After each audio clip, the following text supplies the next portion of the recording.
Now then, to begin this session, you guys had just beaten Hrackhammer, and you had taken it for all of its adamantine loot.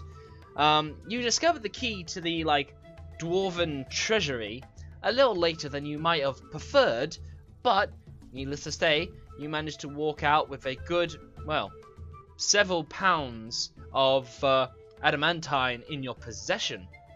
And the inhabitants were all very much impressed by you finally taking back Hrackhammer where they could not. But just to show off, you've decided to go to the neighbouring mine, Wormheart Mine.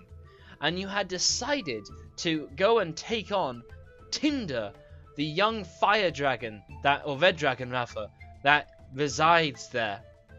When you were back at Hrackhammer, by the prisoners' sort of corrals, where you picked up some of your people, there was another passageway that led 40 miles, as described by the other dwarfs, down a long, endless, well, not endless, but a long cave that will go deep and deeper into the Kobold Mountains.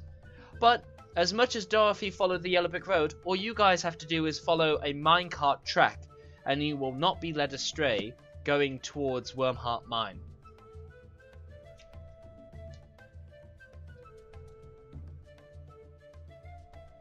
Sounds good to me.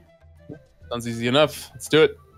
Now, before we do get started on most things, I want to add a little bit of an update to how some things are going to be played.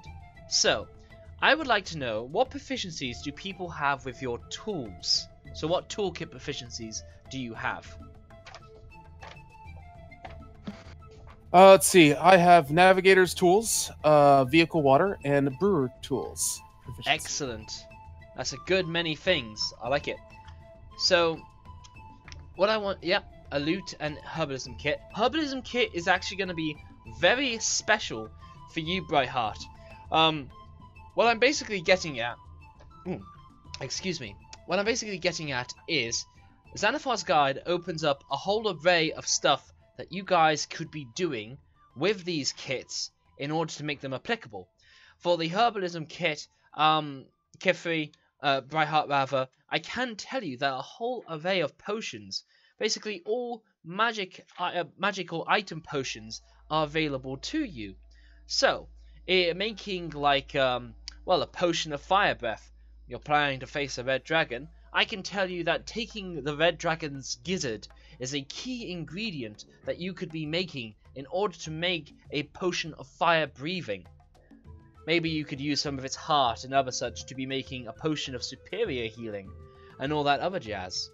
But just so I've made this clear, buy your tools, please make a reference to somewhere to page 78 to save me time. So, Dwarf, with your vehicle kit, you can definitely navigate any waterborne vessel, that's no issues. Navigators tools, you may become the new ranger with them by navigating the stars. Brightheart, your herbalism kit is indispensable. You can actually probably, being a druid, grow your own ingredients and then prep them up to be making your own common magic item, as in your own common healing potion. That's all available to you, provided we discuss this and we deal with the required components and whatnot. So, Bard, Sorcerer, and Warlock, do you guys have any kits that I should be aware of? Nope. This character does not have any, no. Alright. The Bard? Yeah, I've got 3 instruments and Thieves' Tools. And I've got a Jack of all trades as well, which applies to tools. Ah, brilliant. So, how does that work, your Jack of all trades? Half proficiency. Yeah, Oh. so I've got half proficiency, I guess, in a forgery kit, a disguise kit, and a healer's kit. Well then, all of it's open to you. Poisonous kit, navigators, levelworks, masons, music instruments. It's all open and available to you, Kifri.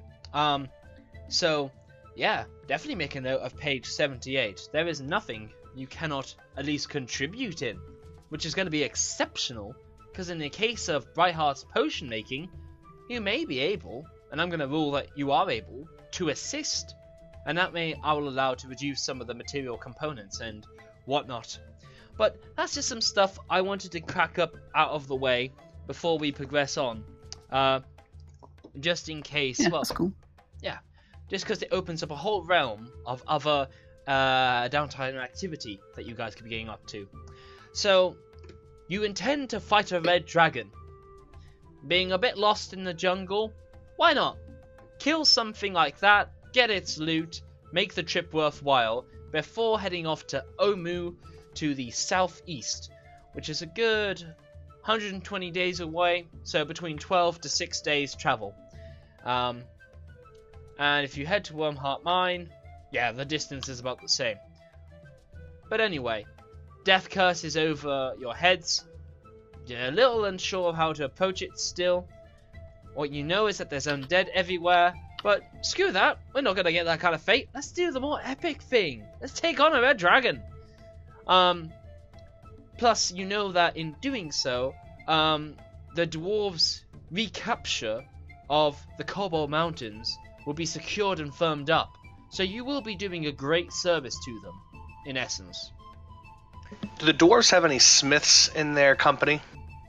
They are, but a lot of them are. Remember, they were going to be right on the money in terms of forging you new weapons, but there was an incident which has their equipment pretty damaged, especially with the forging and stuff, along with their own, like. So, what you need to understand is, imagine you're flowing cheese, melted cheese, through a funnel, and it's been frozen.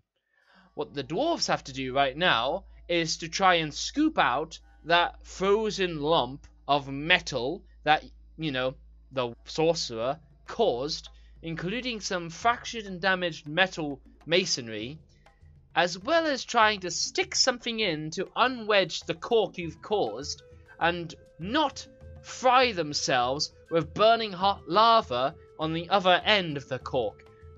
So you can imagine they got a lot of work to do before they are up and running in the forgery business.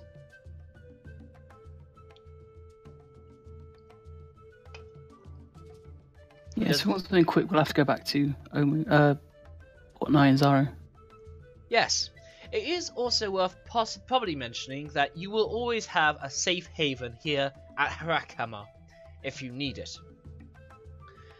But for the time being, you still have your trusty guide who is overwhelmed and armed with a adamantine great axe now, with a breastplate, I think. And he is feeling pretty awesome. He's feeling great. That aside, do you guys deal with anything before you set off? Yeah, I do. I never chose an item from the armory, and we did kind of go over that really quickly at the end of our last session. I wanted to go take a second look at the armory and see if there was something that was worthwhile for me to obtain from Harakamar. We definitely did cover some of the equipment that was in the weapons locker, and firstly they were all made to dwarf sizes, but you could find a great axe, but you're already armed with a great sword, so you're not doing much better from there. Do they have a maul? They very likely don't have a maul. I believe it was mace, battle axes, hand axes, and war picks, probably. But let's make this certain. What's more, the dwarves there, though amazingly grateful, are still you get the response of, oh, we desperately need these, to keep this place secure. What good is taking it if we're just gonna lose it in a couple of days' time? But yeah, let's see. Stores. Stump the treasury. Forge. Armory, yes. Battle axes, great axes. There are moles. Excellent. Is that an adamantine maul? Yes, it will be. I would like to take that as my item for the quest. Alright. So, I'm going to allow you the option. You can either take the 10 adamantine bars, or this mall.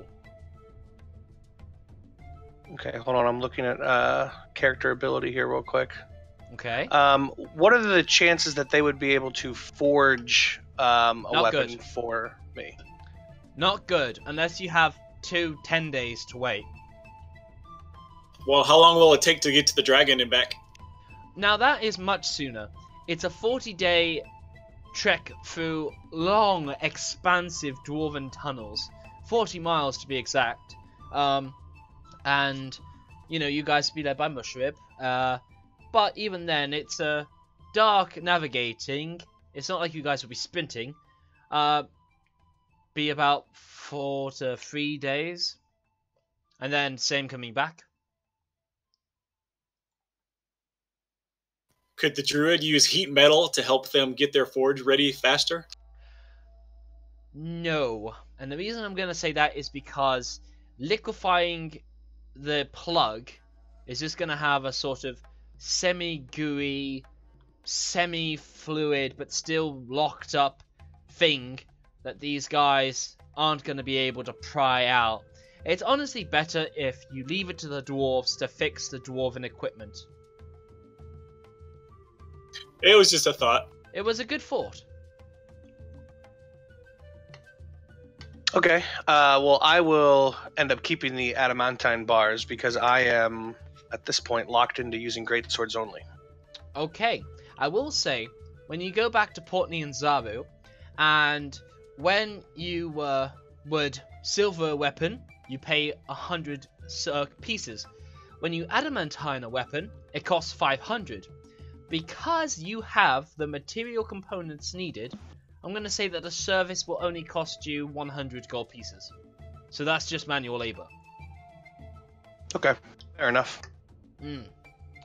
Okay then. So, with that, does anybody else have anything they want to deal with?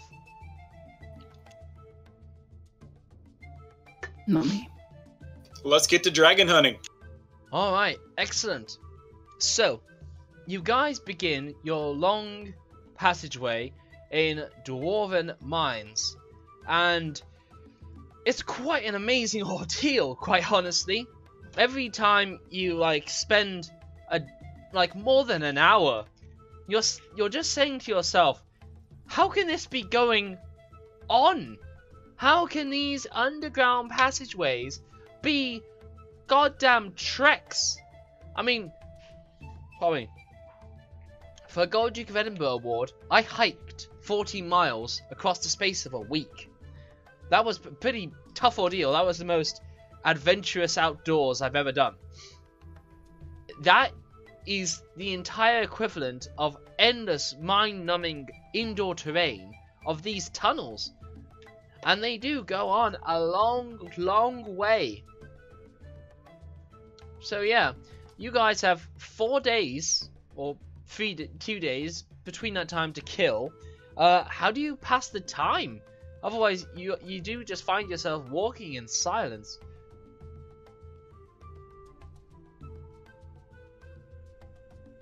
I guess that's what we do. We don't want to be too noisy, do we? How long? Yeah, how far our voices will echo in these passageways. No, quite so. Mushrib does like the thinking. But that being said, it's like, some of these passageways, we only need to be afraid as much as the biggest creature can fit in them. I doubt Tinder's gonna want to come this way. She and the Fire Newts had a territorial agreement, as it were. They keep to their side, she kept to hers. Provided the two didn't clash much, all should be well. Now, who would like to give me an investigation check at any point? Or what's a passive investigation or perception? Let's go with perception. I believe a lot of people have a passive 13 at the very least. Yeah, that's a very good one. That's a very good sorcerer. That's actually Silrin. I got you. Thank you. So yeah, actually, is there a way for me to say that a roll is coming from him rather than me? There's no other way. It should have popped up when it was clicked, but this is just how it is. Now, I think you can select it at the bottom, can't you? Bottom right. not maybe. Oh, there you go. Yeah, cool. So, you're all very perceptive people. Now you dealt with the fire newts, so upon hacking and slashing them with excellent proficiency, you do see these footmarks that have warmly steamed and sort of made a fiery hot imprint in the stony ground where the dust has sort of melted, and they all lead off ahead of you guys.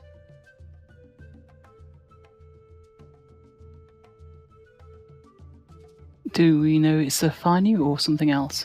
With those checks, you know it's a fire newt, and what's more, you count a party of 4 fire newts. 4 separate footprints. If there are fire newts, and they potentially are from the place that we attacked, we should probably stop them from perhaps getting reinforcements. Well, Before they go back to the dwarves. I don't know. yep, all very sensible stuff. You know that in the middle of your journey, you'll be passing by the most shortest amount of rock space between Hrakhammer and the magma chamber of the nearest volcanic mouth, the biggest one nearby. This will be an exceptionally dangerous part, and for it, you guys will need to be quite careful, as you will get through the most weakest structures closer to, the magma chambers, as it were.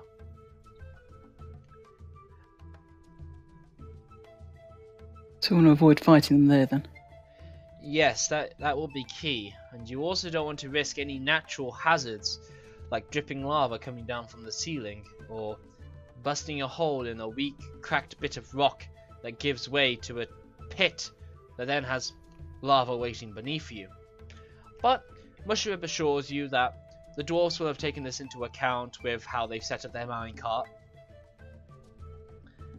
Oh. So, Should we send someone ahead to scout to make sure we don't run into trouble? if you want.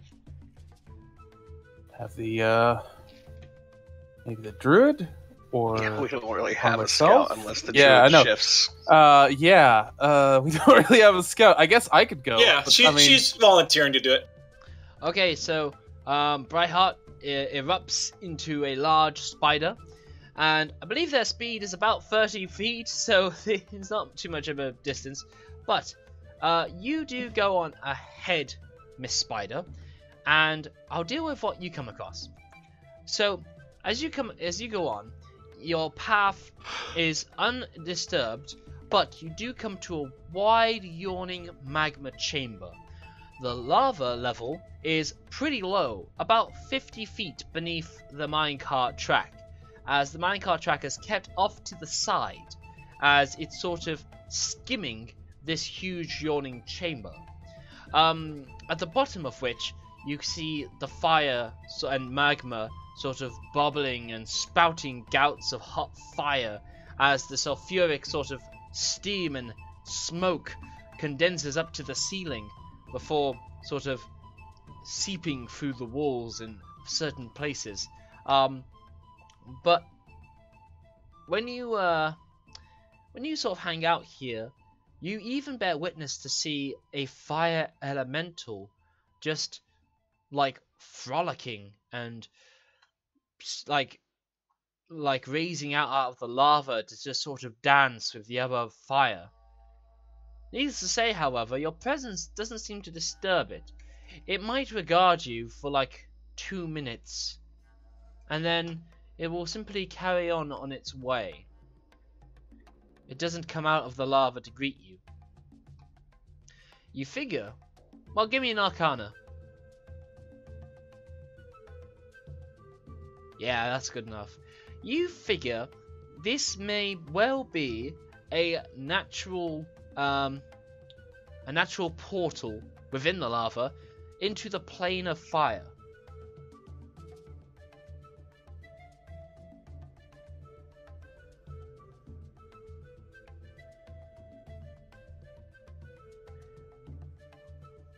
it makes sense this would be a port to the plane of fire, just like as much as going to the deepest trenches of the ocean will take you to the plane of water.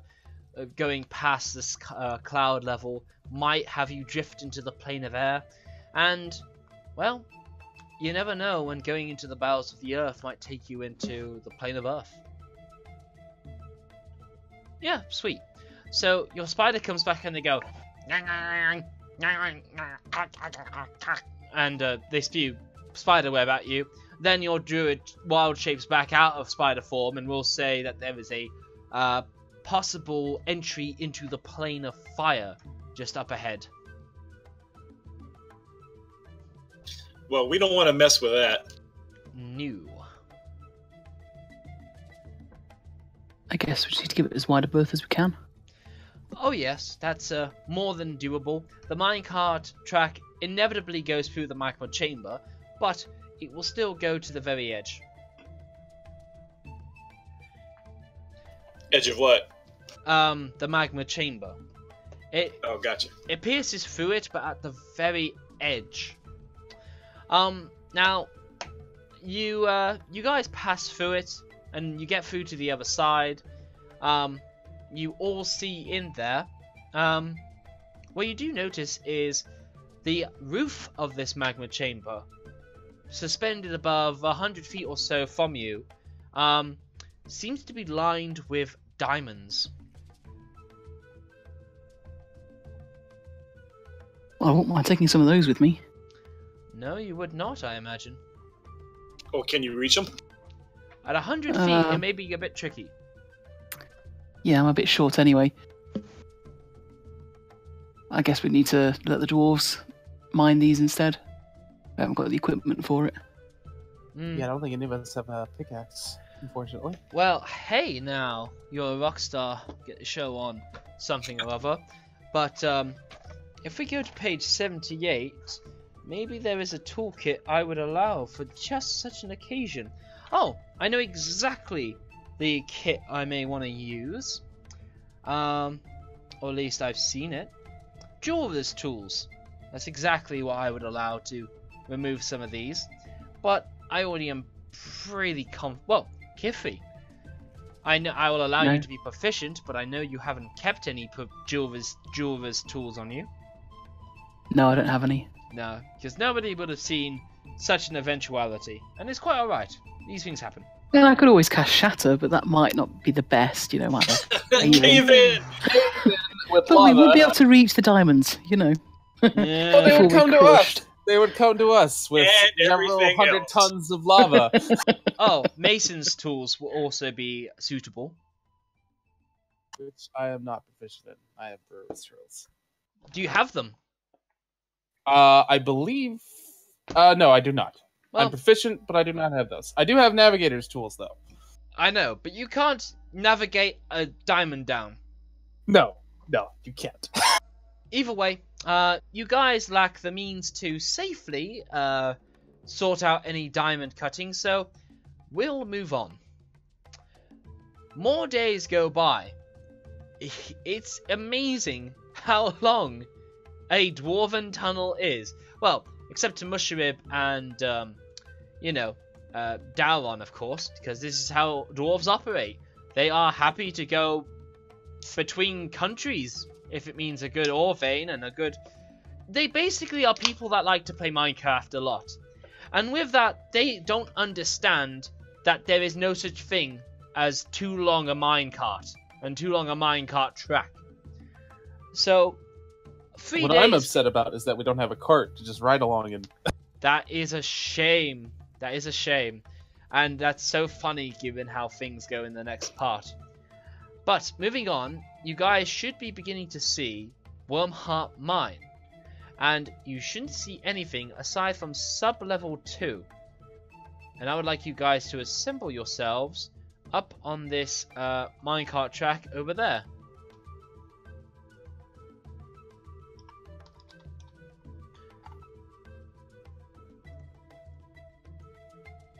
Whoop. Mushrib is a dwarf. Let's get everybody... There we go. So then, as you begin to like trickle down here, does anybody have the? Okay, Daron, because this is old dwarf stuff. I'm happy to tell you that you feel about at a depth of 250 to 300 feet deep below the surface level. Something like that. Also, what you guys can see is this minecart track escalates upwards. It goes around and around for about 2 levels worth, following this pillar here. But to deal with the description properly, the floor at the bottom of this shaft is littered with charred dwarven skeletons. A 60-foot high waterfall pours out of the northern wall, forming a large pool about 10 foot deep. All you can hear is the sound of crushing water. But yeah, Mushrib and Daron, you might be both shocked and frightened to see that every dwarvish skeleton that's left here, broad and stout, is charred black as charcoal and litters the ground as it forms just part of debris and dust. Not a good sign. Not a good sign. It would appear we found the dragon's hunting grounds. Yes, and we're 300 feet down. That's not good. Mushrib will turn back and be like, these were no hunting grounds. These were just me kinfolk before the dragon broke all bloody hell. Mushrib seems to go back and forth between going into a dwarvish accent and speaking quite commonly to you guys. And it seems very much that the trigger is thinking of ancestral dwarven kind and whatnot. Needless to say, however, you guys are welcome to proceed as you see fit. You're currently 25 feet above this minecart track. Can I perhaps, as we go along, check the corpses here for any like miners tags or anything to identify these dwarves? No. They are absolutely indistinguishable. And if there was anything to distinguish them, they are mixed up and mashed to broken bits. So, since Sorcerer and... yeah, let's deal with Sorcerer. Sorcerer, make me a dexterity saving throw, please.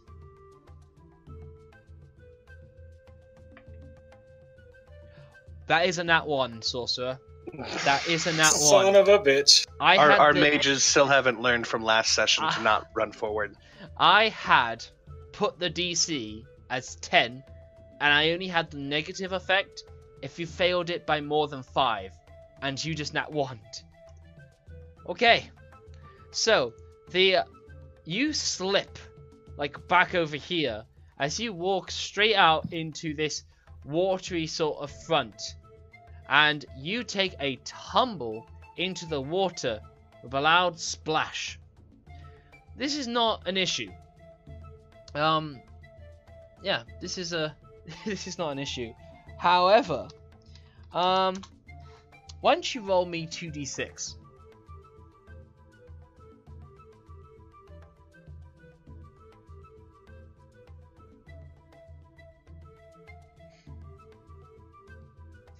Excellent. Thank you very much.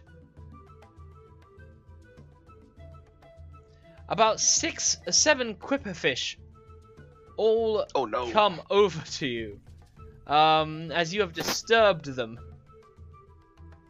And we'll pick up one more. Yes. Oh god. You unlucky Chucky. But yeah, we will go right into initiative. As your sorcerer takes the splash.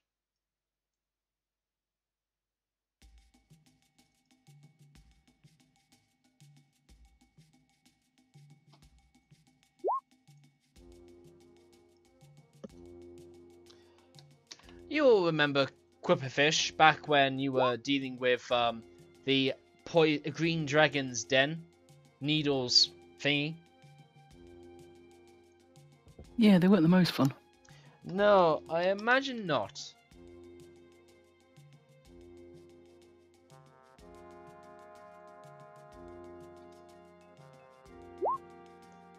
Okay, they got a good initiative. Whew. Did they beat a 19? Yeah, with a 21. Oh, son of a bitch. Yep, that's not good. That's not good. Okay, so yep, Mr. Sorcerer, you take a tumble, and they are they're all just gonna start harassing you. That's just really the sum of what they do. They swarm, and the water bubbles with them, all frantically thrashing at you. Do you want me to roll individually, or? Oh, okay, sweet. All right, 1, 2, 3, 4, 5, 6, 7. Okay, you take 1 hit, and you'll take 1 point of damage. You'll be missed once, and then you'll hit again. Oh my god, your AC's 11. Oh my god, okay. Wow, 1, 2, 3, it's not a good situation. 4, 5, 6, 7. Brilliant. 1, 2, 3, 4, 5, 6. Alright, you take 6 points of piercing damage as you are nipped at your fingers and your nose is nipped at. Ouch! Ouch, yeah, pretty much. You've been stung by a beetle. That's the equivalent pain. It's your turn. Alright, I don't like this situation, so I will thunder step out of the water and back up onto the bridge. Excellent. Now, as you do so, there is a lot of mist, and this is foam from the sparkling water. Now, when you do so, the water electrifies as all these fish they just die instantly. They just die. However, I will need Musharib, yourself, well, you'll be immune, but I need the Mystic and Daron to make me Constitution saving throws, please, as your electricity sparks in it's humidity. actually thunder. It's not electricity, it's thunder. Well then, fuck me. Never mind. The fish will all die either way. And that'll be that. Well, that was anticlimactic. Yeah, pretty much. Because these cripperfish are small. You also can see from down there that there was like a fishing net down at the bottom there. So you can imagine they might have been like fished.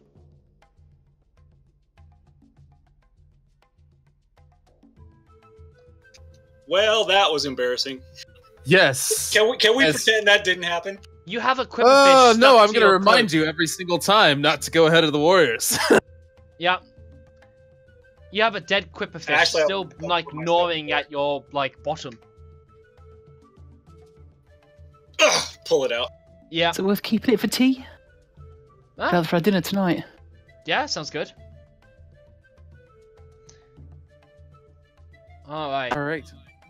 Hey, on the bright side, I got to use my new spell. I've been wanting to practice that. Nice. Hopefully that did not make too much noise.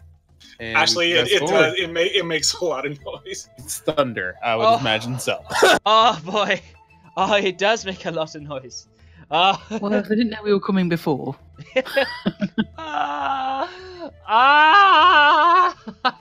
The thunder can be heard from up to 300 feet away. Oh, lovely. That's the whole And that's cave. amplified. That's amplified, isn't it? Oh, I don't even need to amplify it. That's the whole fucking cave. Excellent. Okay, so you follow the minecart around here, and, well, you can see a little side passage, and you can see the minecart trailing up. Let's look through the side passage first. Okay. Summon packed weapon. Yeah, that's all good. I imagine that's pretty much standard with you, Mr. Warlock. I'm pretty sure that's just what your deal is. Yep, it is, but I'm just making sure it's known. Am I seeing like anything unique about these caverns, or is it just dark? You do. So this, I'll basically reveal the whole area now, because when you get into here, you're gonna be seeing more. So this cave overlooks a much larger cave over here.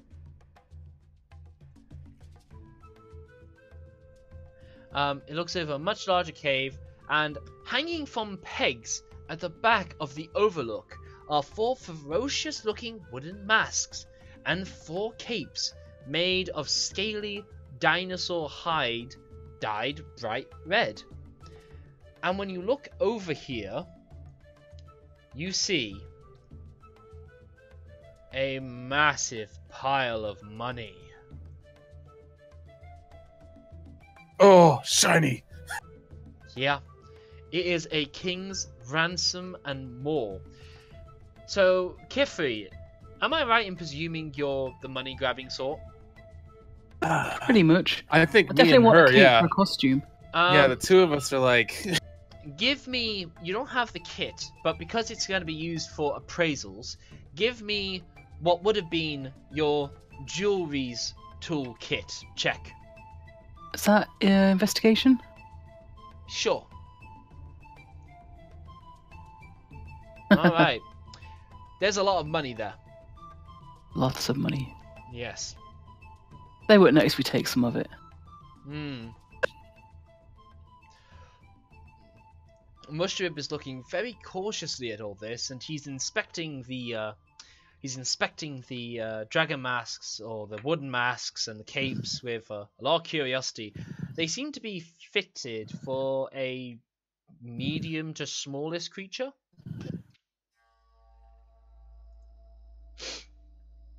Well, Kithri's definitely going to take one because she's got a couple of costumes already for a bard act, and 3 costumes. Yeah, now, yeah, you can fit into this pretty well, actually, Kithri. It looks... Yeah. Does anybody have proficiency with Weaver's tools? No. Alright. I know I'm flogging it at this point, but it might have hinted at more. Anyhow, no, that's just what they are. And you see a large pit of money over there. Can we look around for dragon tracks? I'm going to be honest with you. What things do you know about dragons, aside from that they're dangerous? Well, all the stories tell of their huge piles of treasure. You can imagine, aside from a nat 1, which I'm not going to let you make the opportunity of messing up for yourself, this is Tinder's Dragon's Hoard. Is the cave open to the sky? It is... Or is this... No, it is not. No, it is not. Can we see how the Tinder gets in here, then? Well... Yeah, 'cause there's no way he's going through that little tunnel there. Over here is where it goes up 300 feet, and there's the small tints of daylight that peeks out from over the sides, which gives the impression that there is it's not open to the sky, but there is an exit and a cave mouth 300 feet up. Alright, I think one of us should keep an eye on that then, so it doesn't fly down and surprise us. Alright. So I might go and do that. Like, go all the way up? Or... no, just sort of stand down here and corner. keep an eye upwards. Alright. What else do people want to do? Coming down. Yeah, what else do people want to do? I would definitely recommend looking for traps. I'm going to make a real quick check for traps, because I'm very anxious to get down there to all that money and gold. I want to jump in it so badly. Oh, you want to Is this a lever? You want to Scrooge McDuck in there? Do I see any? Oh, that's not a lever. That's just a clothes peg by which the costumes are hung up on.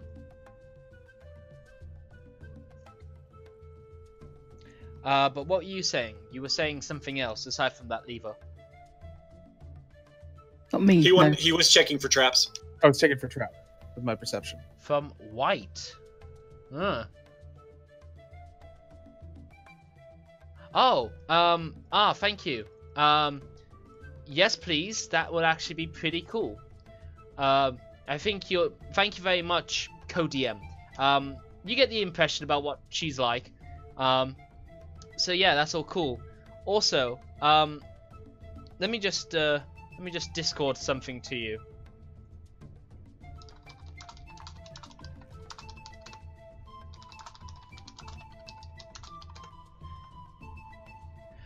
Alright, sweet. Whoop, hang on. Whoop, there we go.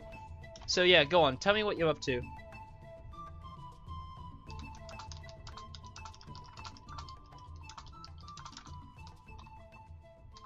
Well, I guess one of us needs to go down there and start scooping up some gold. Yeah, well, if I don't... Well, we're waiting to see what the results of the perception check. Yes, we're waiting. Once... I don't know what that perception check was for. I heard blankness. For traps. For Oh. traps. For traps? Well... Alright, Daron. For what area are you checking? I'm checking the area between me and the pile of gold that I want to jump in. No, there is no traps. It's a 20-foot Alright, well then... ledge, so you may want to safely go around the other way, but yeah. You know what? I'm going to go over here. I'm going to tie down... I'm going to take my hemp rope, because I have 2 different types of rope, and I'm going to tie it on around this thing. I hope you guys keep track of your rope and stuff, because I always feel like you've always got rope somewhere. Well, I've got lots of rope. I've got like 100 feet's worth of rope. We still have the immovable rod. Yep, you always got the immovable rod. So I'm gonna tie it around that, and I'm going to climb down here. Never mind saving the rope. And once I go down, I'm gonna just rush over and jump in the gold. Excellent. Well, that was something. Anyhow, you go onto the pile of gold, and do you like, you know, playful child in the snow? I swim. I swim and like. Nice. There's actually what you imagine is like the creme de la resistance of this horde. There is a massive. What's a yellow gem? An opaz? Is that a yellow gem? Topaz. There is a huge topaz sphere that kind of looks like a cat's eye, as it's got like these black intricate workings that fill in the middle of it. It's beautiful and glittering.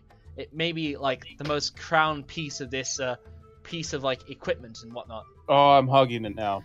Excellent. I'm glad you said that.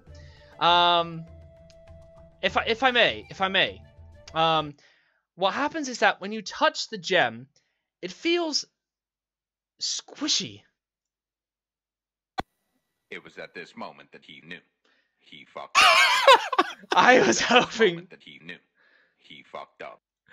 Hang on, I need to stop that. There we go. Excellent. So, in a sudden ferocious, you move yourself back, Mr. Warlock. No, you stay there, and Warlock, you stay there. So what happens is, suddenly, the Hobbit style, a red dragon, who you just poked the eye of, roars out from its pit, and will immediately go to, well, I'll let my Codium decide how she reacts. Did you just grasp my eyeball, boy? And then your eyeball is so shiny and beautiful. That it is. What want? You cut out a little there. Oh, sorry. It's okay. That it is. Now what do you want? Well, I actually got to do what I wanted, which was swim in a pile of gold, which is really, really amazing and beautiful pit of gold that you have here. Oh, so you can die happy now. Nice.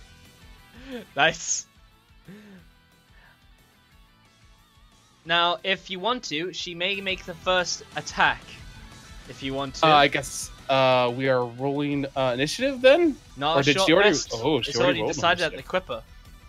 Alright, well then, I guess it's combat, right? I guess it's up to me then, because I go first. Well, you have just Equipper. She is going to get one fire breath off on you guys first, given that you fucked up to go into her pit. And she was aware of your presence. Yes. Thank you very much. Alright, so... Not if I shoot her with the lightning bolt first.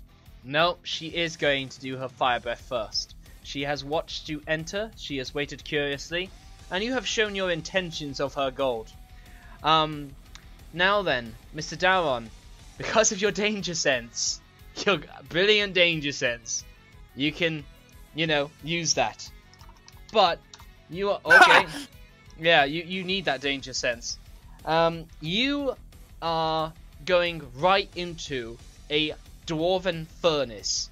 You were put in there, it was closed, and you were left in there to feel its heat rise and bubble up as this dragon releases with utter chaotic fury a massive gout of fire. Now with your danger sense, with anything else you want to bring up, you need to know that you just took 58 points of fire damage. Ow. Alright. And that's just to open things up. So now then, Willem, I guess it's your turn in the initiative order. Alright, lightning bolt to the face. The face of the dragon. Alright, yes, so you have nice, I'm liking the sound effects. Where are we? Beam. So you release a crackle of lightning over her. And if my co-DM would kindly do her dexterity saving throw. Lovely. Yeah, So the full lightning captures around the money pile that she's currently in, and all of it peaks up and glitters as she takes the sum of that lightning that jouts at her. But it seems as she curls her head, she seems to be able to take that with relative ease. Hold on a second. Oh, right.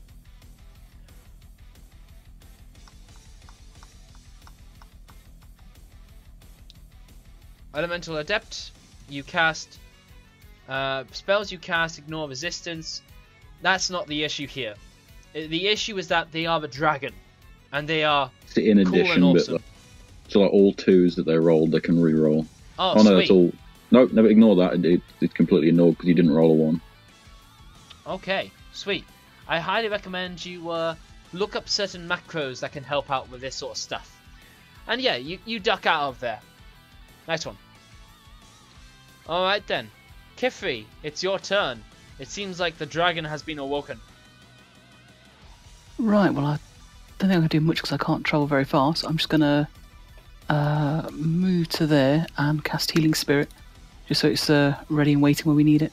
Healing Spirit? Yes. Don't you mean Healing Word? No, this Nope, is a spell. it's one of those Xanathar ones. Oh, sweet. Oh yeah, and I'm going to stick the spirit just there.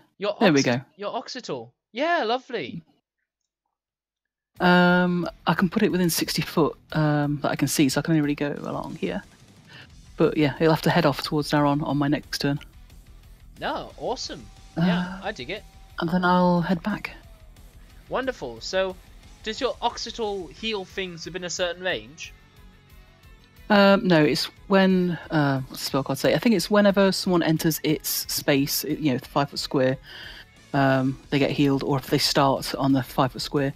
So if I were to move him sort of over Musharraf, he'd get some healing, but then over him he'd get some healing. Awesome. So it can kind of whiz through a few people at once. It's quite handy. Nice. Or you can just leave it sat on someone and they'll get healed automatically every turn. I dig it. Alright then. Yeah, Daron, you've just felt, probably for the first time in your existence, the true pitch and roar of a dragon's fire. And it has you... Well, you know what? We're going to have you do a Constitution saving throw. Is a death from massive damage roll? No. Alright, that's a failure. You are going to be permanently scarred. You are burnt. And you are not the pretty burnt. You are disfigured. You have advantage on intimidation checks, but disadvantage on persuasion checks.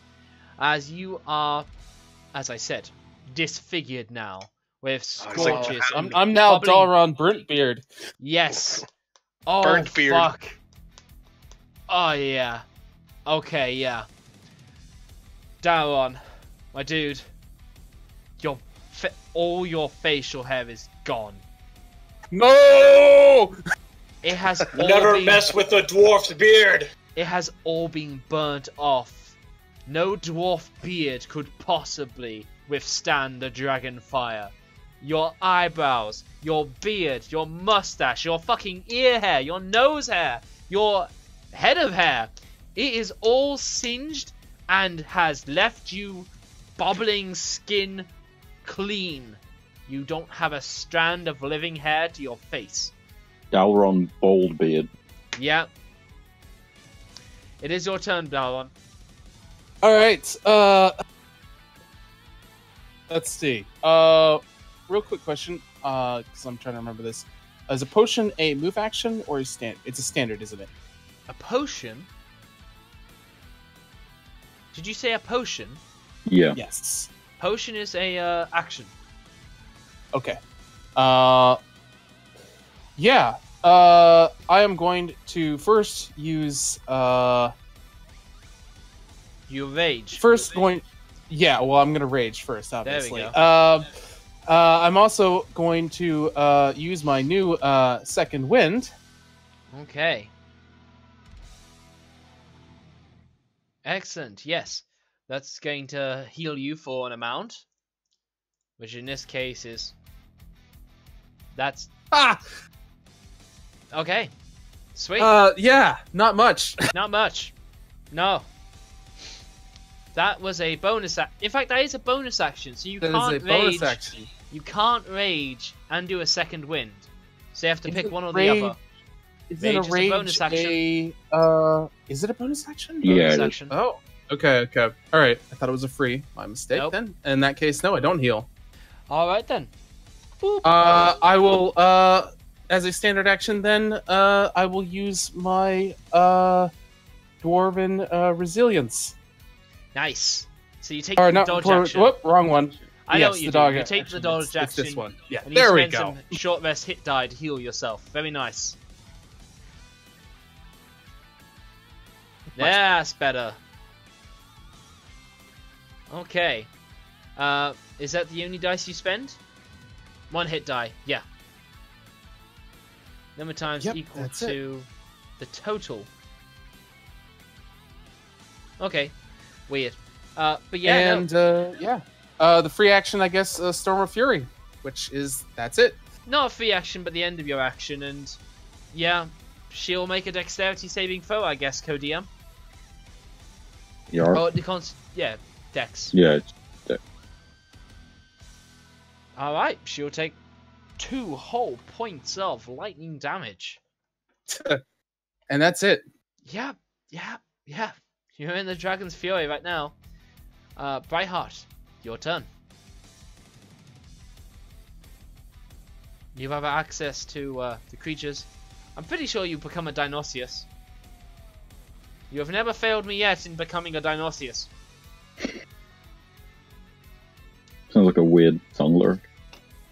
You've never failed to become the Dinoceus. I'm going to move where I can see the dwarf and cast Healing Word. Lovely.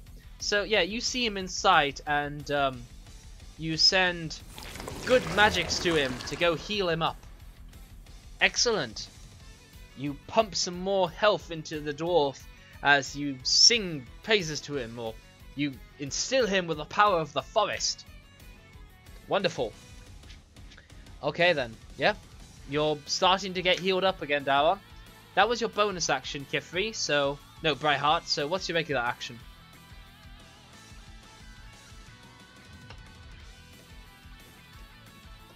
What's this music? Fairy Tale Dragon Fight. Because I wanted a dragon fight that sounded good, but also was to do with... And it wasn't Skyrim. Hmm. Fair enough. Yeah. I like any like Dark Souls music and that for these type of big. Ooh. Maybe.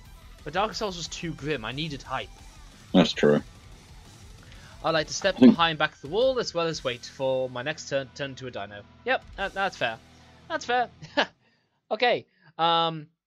dark, warlocky, pact dude. Your Alright, I'm going to turn. cast Fly on myself, Okay. and I'm going to move 60 feet. Okay. In a fleeing direction. Alright, I'm waiting to see which way you head out. Oh, nice. Thank you. That's really sweet.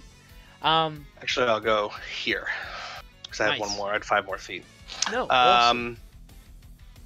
And I believe You can't make an I attack. don't have anything that... Oh, wait, hold on. I can do something. Okay. Yes, I will use my bonus action to cast Hexblade's Curse on the dragon. Is that a spell or a ability? That is an ability. Then you can absolutely do that. So is that where you mark a target for your Hexblade? That is correct. Yes, that is correct. Excellent. Alright. Please, by all means. And that'll be the end of my turn.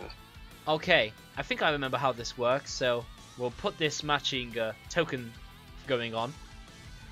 Alright. It is now Sylvan's turn. The man with the brain. Alright, bear with me. New class for me. He's a complex fellow. All you have to know that is that he wasted a level up on a rogue level when he could have been more OP class. Alright. I think what I'm going to do is cast Lightning Leap and then move him to that space right there. Okay, sweet. I'm happy if he dies. Not a problem. So yeah, he psionically like sizes up like his leap, and yeah, it's pretty much the lightning leap that you showed us earlier. So once again, she is going to have to make another dexterity saving throw. Codium. Yep. You do. Yep, she's going to fail, and she's going to Damn, take she's some doing more well. damage. They are doing well. I knew they could take it, which is why I have more things lined up. Oh, The Drake ain't doing well though on the deck side. Yeah, they... Okay. Alright, Codium. I leave Tinder's action to you. Well, she don't like how she's now getting bum rushed. Yeah. So seeing the dwarf who she's still quite besmirched, that grabbed her bloody eye, she's gonna make a bite attack against him initially. Alright, that's a disadvantage for dodge. Yes. Okay, so is that an 18 to hit? That is an 18 to hit. That is okay. Then that is Okay. a hit. If that is And it. you take 20 points of piercing with 2 fire. I saw that. You saw Yeah, I nothing. saw that. I didn't like that either. You saw nothing. Yeah. So I I don't- just took 22. Gotcha. I just Yeah. added that. Oh, damn. And you're not quite dead, so she's gonna go for a claw. Try and Yeah. finish you off. And that's a that's a crit. That's a crit. But it's it's disadvantage because of Yeah, dodge. so 23, so you take 13. Either Alright, way, I'm done. are you not donned with some adamantine dwarven armor, Darren? I am not, because I'm a barbarian. Well then, Yeah. you just missed out on that, ignoring that crit anyway. But no, you're hit and you take 13 more points of damage. And then she's gonna go for the last claw attack on the... Is that a warlock, the guy who just hexbladed her? Yes. Now, Yeah, I'll do Mr. it. Warlock, Yes. what altitude were you sitting at? I'm about 10 feet above the ground. You're in melee. So yeah, Yes. that is Well, going she's to be not a miss. So. Yeah, so She- 15 miss. She is huge. She's 10 feet by 10 feet of possessing a space. And even if she wasn't, she can fly. So And she's got reach anyway on the... yeah. Yeah, so that'll be her turn. Alright, excellent. Wonderful. Okay. Actually need to get rid of those quippers. And yeah. Just deal with some other stuff. But for now, Willem, it's your turn. All right, so just moving into that thing's reach heal me? Is that how that works? You got to be underneath it, I believe.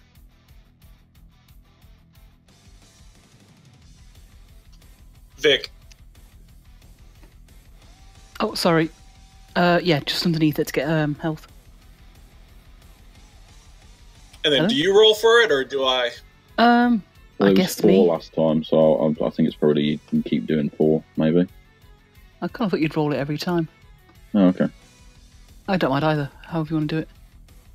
But yeah, it says you choose whether to give health when there's a creature within the 5-foot square. Okay, so we're gonna have it so heal whenever things are in 5-foot square. That's also cool that it's semi-see-through, so I can see the people behind it. That's really cool. Yeah. So, do you want healing or? Yeah, just to top me off, just in case, so I don't get wiped out by a single hit. I think it's just a D6, isn't it? Yeah, it's decent. Sorry, my browser's being a bit slow. That's okay.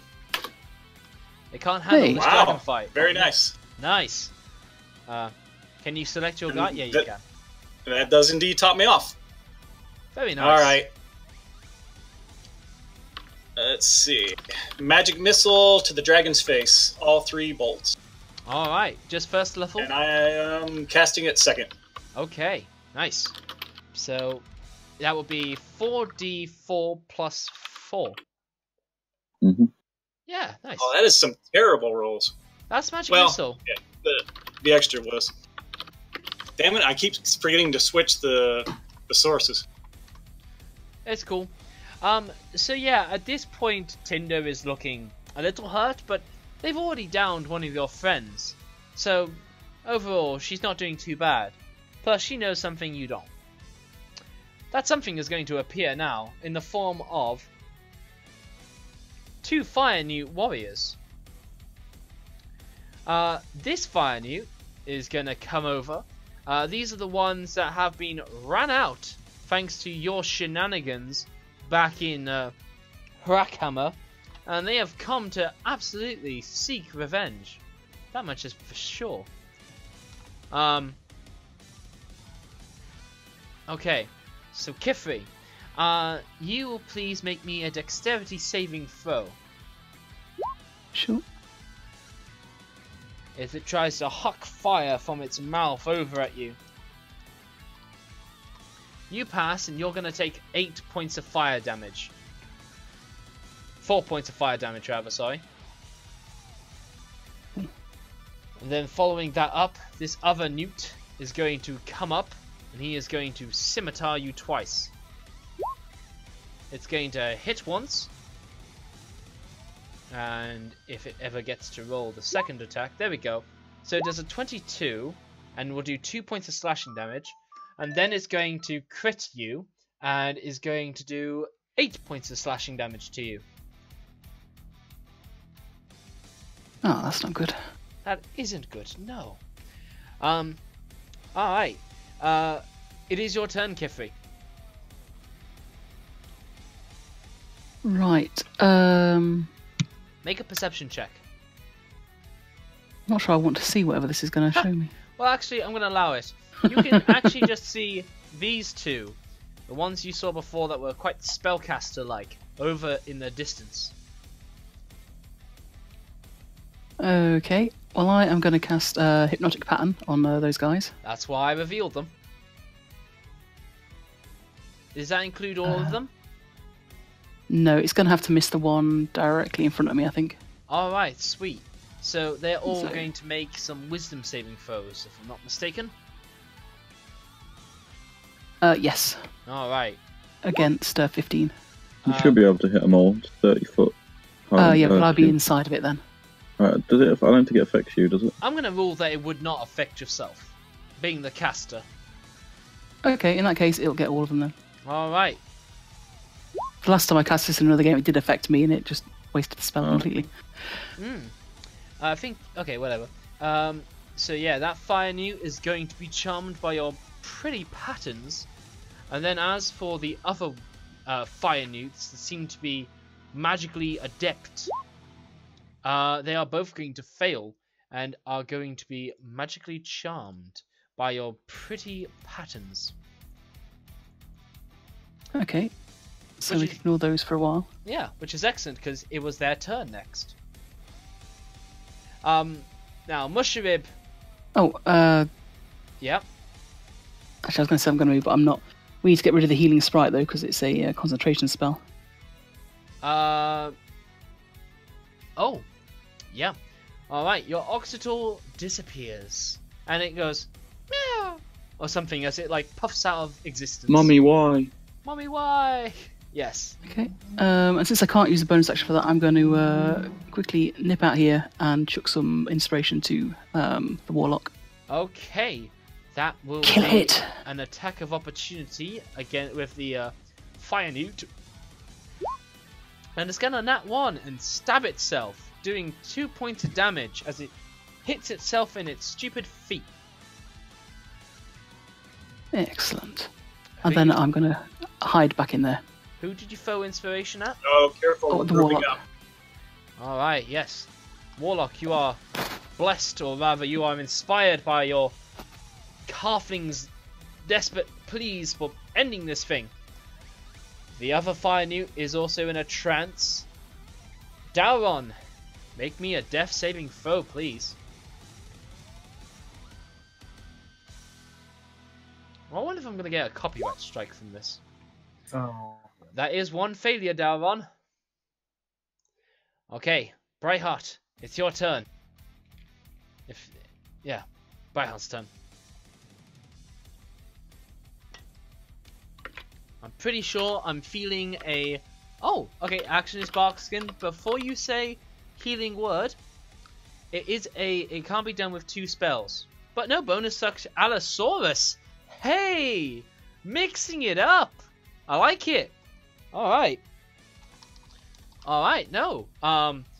Your friend decides to go ham. Ooh. Ooh.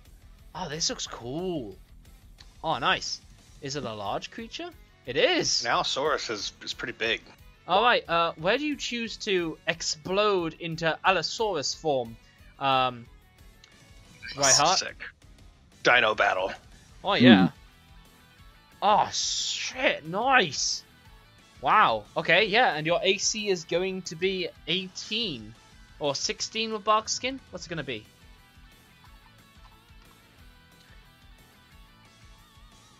Oh, no, you got a pounce feature? Oh, epic. It does have a pounce feature. It moves at least 30 feet towards a creature. Oh, okay, so I'm going to tell you what I'm going to allow, Brightheart. We'll put you off to the side here. Yeah, you're going to leap off that edge and you're going to fly over. You're just going to leap across. Claws and teeth bared as you and this dragon are 2 red, scaly reptile creatures. As you, like, Jurassic Park this shit off, or Jurassic World this shit on, as you face off against the T-Rex or the, like, genetically modified creature. As, yeah, 2 great big scaly reptiles clash in fell bestial rage. Okay, this is pretty epic. This is pretty epic, Brightheart.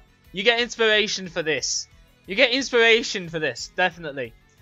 A battle for the ages. Yeah. I think that he's got to make a deck save, or a save. Oh, yeah. To try and... So this pounce ability, let's read it out. So, if the Allosaurus moves at least 30 feet straight towards a creature and then hits it with a claw attack on the same turn, that would all be... You see, you don't have the actions to be doing that claw attack, but I'm going to allow just 1 claw attack just to make the magic happen, okay? So give me just 1 claw attack. Just to make the magic happen. And let's put this in your journal. That's in Kifri's journal. That's wrong. It has to succeed a... yeah, okay. Just sharing this into your journal, Brightheart. Here you go. Allosaurus is in your journal. Give us that claw attack.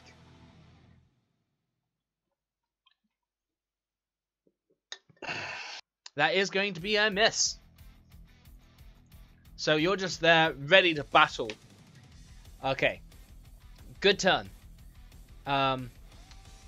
Who is our tiefling guy's name? Lucian. Lucian, it's your turn. All right. I'm going to spend half of my movement to mount the dinosaur. Yeah.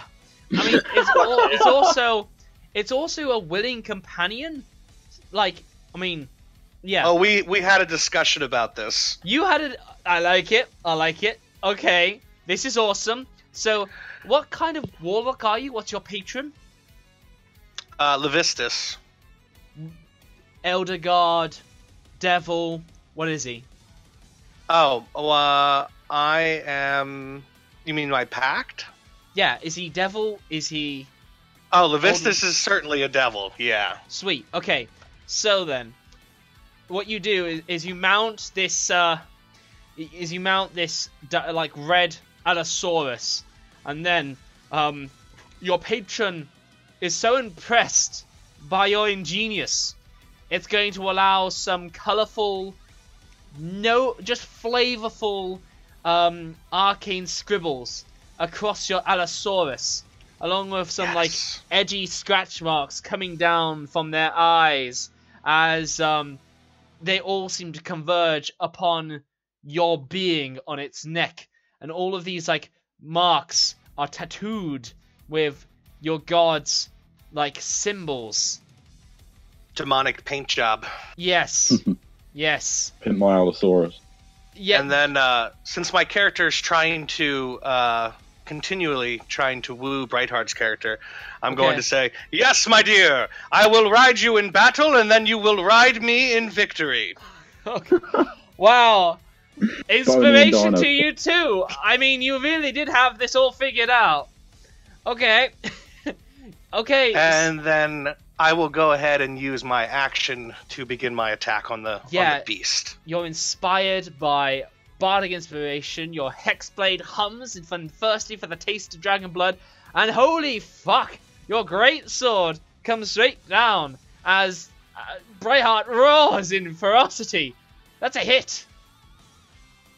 And yeah, throw me your extra hexblade damage too. It's there, and then I'm going to expend a spell slot to create an explosion with the Cursebringer and do bonus damage. Holy fuck! Okay. Also, the dragon's speed is 0 until my next turn. God damn. This is why I brought in extra dudes, because I knew this kind of thing could fucking happen. Alright. So, that does equal a sum of 40 points of damage. You unleash hell as it completely, like, shards of this dragon's scales break off. Now, just for the sake of pointing this out, CoDM, this is now turned into a situation that Tinder is feeling afraid of. Yeah, definitely. Okay. She can fit through whatever gaps you fancy, but her speed is 0, so holy shit. Yeah. Your last spell slot is marked off now, Mr. Warlock. Yes, thank you. Alright. I still have a second attack. Yes, you fucking do. You better roll it. That's a miss. And I will use a Bardic Inspiration? Yes. Yeah. Roll me a d8. That is going to be a miss still. I will use regular Inspiration to get the 19.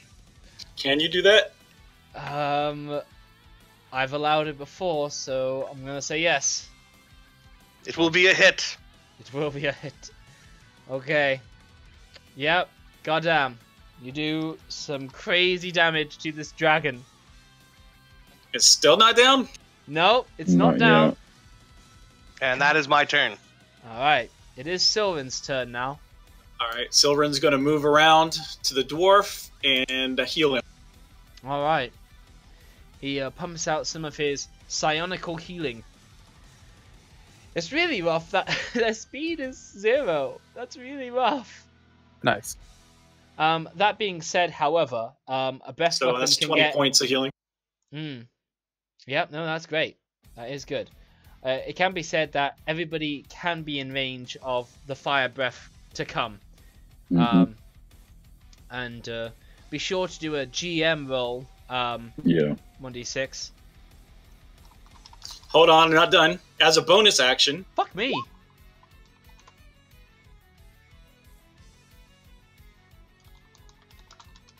Okay, so make sure, yeah, okay. As a bonus action, you shift into small size and then suddenly return to normal, sending an opponent flying. Choose one creature. has to succeed on a strength saving throw or be knocked prone. You shift to an incredibly small. So you go Ant-Man. It's Ant-Man. Yes, it's an Ant-Man ability. When did he get It's this? amazing. What? No. When? As part of his level up, he changed. Jesus he- Christ. Well, Well, it's just got to do a strength save. Yeah.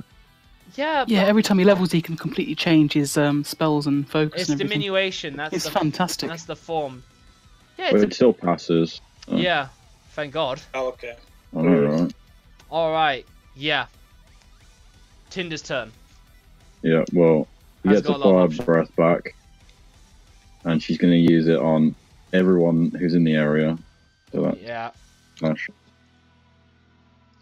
So Tinder is going to release a gout of vicious fire that will Yeah, spray to for- get all of you guys.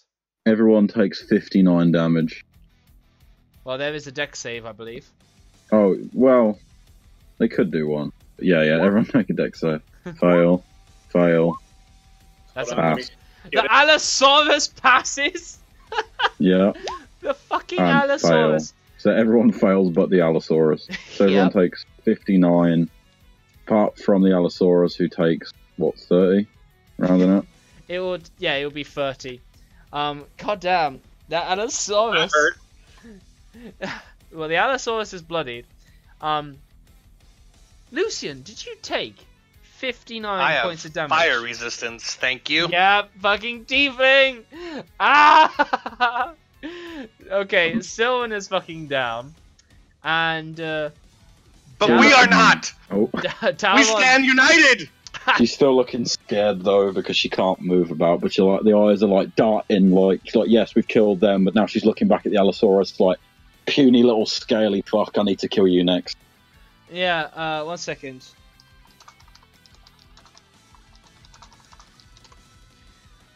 Okay. She also will have 1 bite and 1 claw Oh. attack. Oh yes, forgot about that. Yes. So she will try and she'll bite and claw the well she'll bite the Allosaurus but try and claw at the warlock. So Excellent. it's 29 on the Allosaurus That's to a hit hit. with 12 damage, Nice. and the claw on the warlock is Excellent. is 12 hit or is that miss? That's It's a a miss. Okay, so he takes nothing. Yeah. That's a great round. That's a really good round. But even then, I think I see how this is gonna go. Willem, it's your turn. All I'm thinking right. you're saying to my go because that's my name in real life. Oh yeah. Also, Mushroom has just been standing around. Yeah, what's Mushrib doing? When it gets to initiative He's in 15, yeah, he is in awe. But on initiative 15, he'll do something. All right. Second level magic missile. God damn. Okay.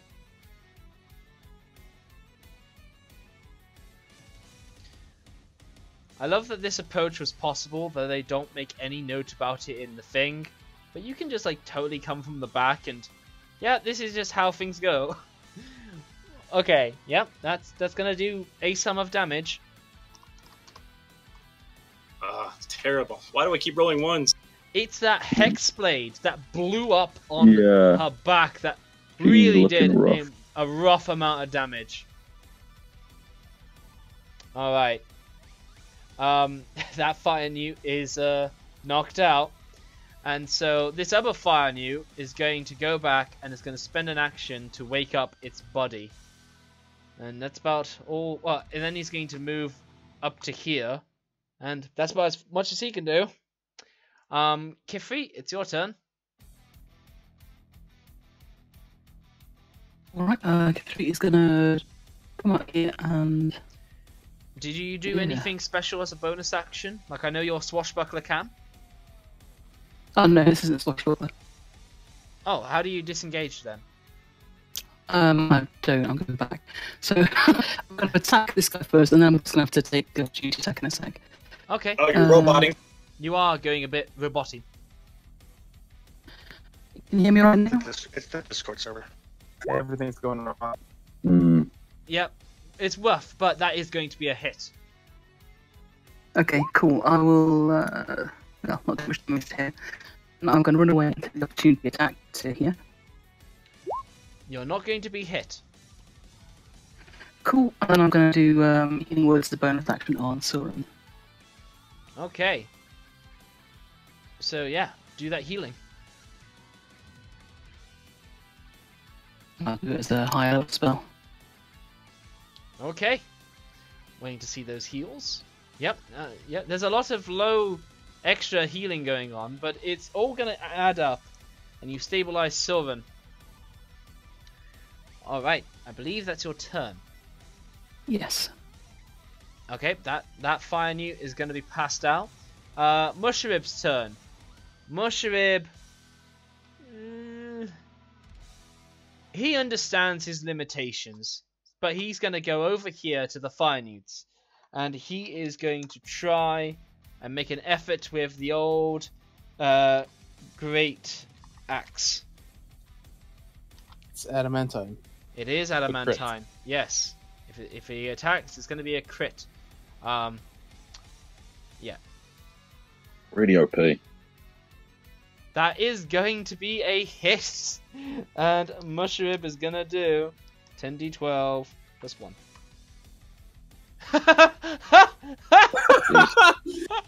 Mushrib has found his calling as he just fucking pierces this fire newt in half as he goes, I'll hold them off! Rah!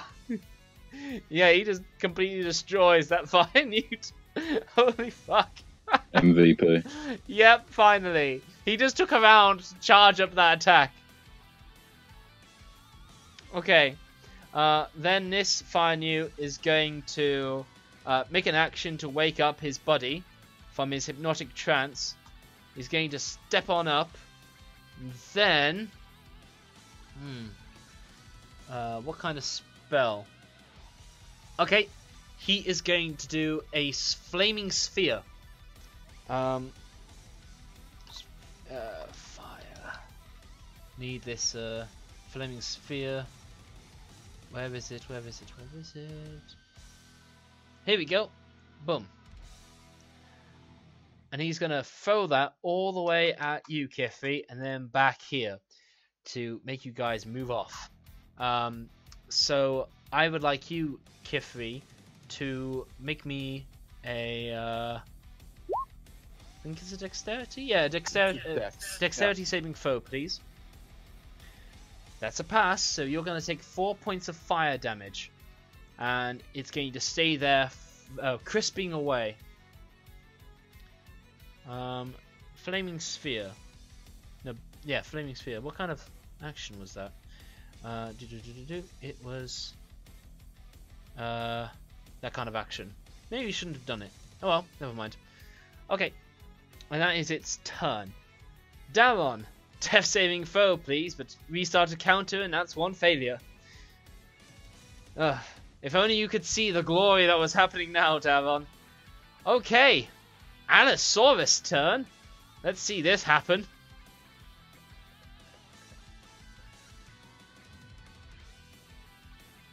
Okay. What kind of bonus action are you going to do? Combat Wild Shape. When transformed by Wild Shape, you can use a bonus action. Oh, yeah. Okay, yeah. Well, yeah, it's better than nothing. It's better than nothing. So you gain back to what's by hard typing? Is it something like fuck? Is it something like well shit? We'll never know. But yeah, you do a certain amount of healing and then a regular attack, I suppose. Ah, yes, no, you unleash that massive Allosaurus might over at Tinder over there. That is going to be a miss, although that's really fucking great damage. God damn. That's some tasty damage. Do you have a claw? I think you have a claw.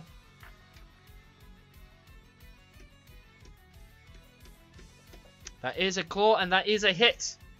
And you're going to do a good 12 points of damage. It's looking tight, looking rough. Okay. Whew. Robots in disguise. Alright. I think that happens often.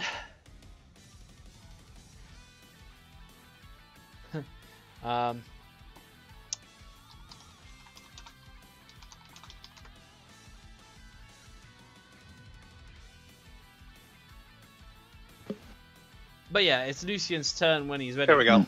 There we Yeah, go. that sounds better. Awesome. Alright. Then I will go ahead and begin my assault. Yep, this is a... Ah, that's a miss! Go on, miss again. Ah, that's a fucking crit! Jesus. No! Ah.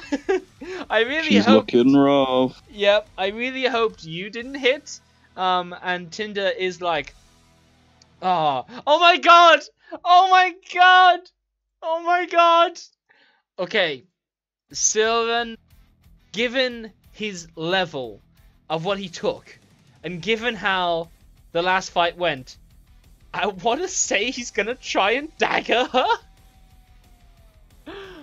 Oh my god. I think Sylvan would really appreciate if he could try and steal this kill. Let's see, and he is a rogue now, so Yeah, because that's why. there's an ally within range. Yeah, this might actually fucking kill her. Oh my god. Alright, let's give it a good shot. Oh my god. Come on, roll well. That's a miss! It's a miss! Oh, wait. Tip inspiration? Let's see. I don't know, he might. Don't think so. Yeah, he has the little dragon icon in his inspiration. What? When was the last time I He's, like, awarded never him really- inspiration? I don't think he's ever used it. He's like, I don't think he's ever, Yeah, ever a lot even of used us, inspiration. a lot of us have had like our inspiration on there, and we've never used it. It was given to us a while ago. Yeah, He's I've had gonna four without use using it. them. I'm I just use saying. mine all the time for like menial rolls in the other game. Roll your sneak attack damage too. That's the 4. Oh, okay. What? Nice. Well, you plunge your damage. dagger deep within the dragon hide, and yeah, that takes it out. Well, it would take her out. But she has been awaiting you guys. She will, at a last-ditch effort, fall down into the pile of money, and you hear her break down on a glass, on a flask rather, and she eats it with glass and potion inside. Let me just check this out. Okay. Yeah, there is one there. She is done trying to mess with you guys, though. She cannot afford any more messing around. But she will basically chomp this potion inside of her maw, and Yeah. she will get back the merest amount of health. But that will take up her reaction to do so. Alright, it is her turn. Alright, I'm going to move Silrin out of the range there. Okay, yeah. At this point, she is going to take the disengage action. Maybe give some scornful words at you guys. You come my lair. You think you can steal my things? Kill me. I will see you again, and when I do, you will die at my feet. And she tries to fly away. Yes. Now, flying is a tad awkward for her, but she can still squeeze by some of these caverns. Just barely, though. She No, did. she took disengage. She took a disengage purposefully so that if things got this bad, she could maybe get out. Well, hang on, I need to redo that. There we go. She has got a fly of 40. 80. 80. Thank you. Yeah. Yep. She is going to ascend, and while this is misleading, she is currently at something like 30 feet or so. 30 feet. Or, well, hang on. It was past here that she got to be free. So, she'll be at 45 feet, rather. Sorry. Alright. Willem, it's your turn. Okay, you know what I want to do. I think I do. You gotta get there first. That was through a wall, Willem. That was a straight movement through a wall I just saw there. So if you like to try that 5, 10, 20, 30. Okay, yeah. Yeah, I can allow that. Now the big question is, can I see the dragon? Okay, that is a very good question. At a height of 45 feet, that might be a bit tricky.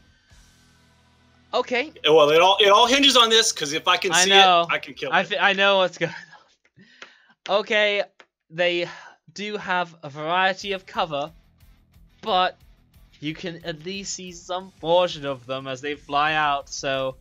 Magic missile. Yeah, roll it. Oh my goodness, roll it. Ah! So, as Tinder tries to fly off, desperately trying to flee you all, she comes to the most underpowered and yet most brilliant spell there has ever been, Magic Missile. Tiny bolt of arcane hits her right under the wing. Yeah, and that shot is even misleading in itself as it gets through her wing, and you just... It's like you put a gun underneath her jaw and you just made her shoot herself in the head as her brain splatter out with that sniping shot. Sniper shot. And you kill her. It goes bullet time, you see the x-ray, like in Sniper Elite. Yes. Nice. Boom. Exactly. As she flies up and with a last flap of her red wings, she comes crashing down with a heavy thunderous smack. Skadoosh. Yep, skadoosh indeed. And Brightheart, yeah, we have some time. Firstly though, we gotta deal with these old fire newts. Holy shit, Willem Dragonslayer. Or, you know, Dragon's Well, Bane. Silrin / William. Yeah. Also, Plus maybe Dragon's Lucian. Maybe Lucian dropping... Yeah, he did quite a bit of damage there. That was a blast of arcane damage. Yeah, you forgot about the newts because they weren't doing jack shit. Alright, it is, well, that fire newt is dazed. Alright, I'm gonna go ahead and float myself backward. Oh, actually, no. I'm gonna do that. You can, and once they've dealt with this fight. But yes. Kifri, it's your turn. Fuck him up. Yep. Do I need to worry about this fireball? Does Only being if near you it end do your damage? turn there. Okay, so I'll just back off one, and then I will shoot this guy. And I'll use adamantine crossbow bolt. Oh, shit. Assuming I hit. You've Well, got actually- adamantine crossbow bolts. Yeah, 200 of them. I took every You do single not- one in that armory. You don't have 200 adamantine bolts. I am Okay. clanking with crossbow bolts. No, Kifri, if you don't want to be incurring disadvantages on every ability check you make, you took a reasonable quiver of 20 adamantine crossbow bolts. And then when you're done with this adventure, you go back to Hrakhamar and you request another 20. Because we Oh, just I killed the might- fucking dragon. Yeah. See what I'm saying? Exactly. Yeah. That's right, we have allies that can refill your bolts every time we go back. I don't think they will ever hesitate to give you crossbow bolts at this point. Yeah. Anyway, so that is going to be a miss. Also, who are you attacking? Oh, this guy here. Ah, well, Willem is providing, because of like this wall and Mushrib, that is bordering on full cover anyway. Yeah, I'll just set my turn there then. Yeah. Okay. It is Fire Newt to go. So this Fire Newt, he is going to get here, and he's going to spend an action to get this guy awake, because it's no good having him there like that. And then he's gonna he's kind of awkwardly stuck here. Doesn't have much of an option. But okay, it is Mushrib's go. Mushrib is going to bring out the God Slayer the God Slayer Great Axe. It's a hit! Oh my fucking lord. Okay. 12 plus 1. Did he like take a named axe or something? No, it's just an adamantine axe, and he's actually getting to hit with it. And I think he bloodies? Oh, hang on. Roll 20 is going a bit crazy for me. Yep, he bloodies this Fire Newt that's like summoning the wall of like thingy, as he just and he's found his calling. He feels that dwarven ancestry flowing through him as he's armed with this adamantine grey axe. It's pretty beautiful, I gotta say. God damn. It is this one's turn, so it is going to bonus action move that in and then bring it back to this position, hopefully mucking up Willem. And Mushrib will make a dexterity saving throw. Man, that dragon fight went by so quickly. I had to employ so much bullshit just to make it last that bit longer, but level 6, man. It all starts happening. Okay, dexterity. He is going to Mushrib has found his calling. And as a bonus, as a regular action, thank you, CoDM. You have advised me very well. It is going to bring its flaming fingertips together and cast Burning Hands over at you two. So I need Willem and Mushrib to make another dexterity saving throw, please.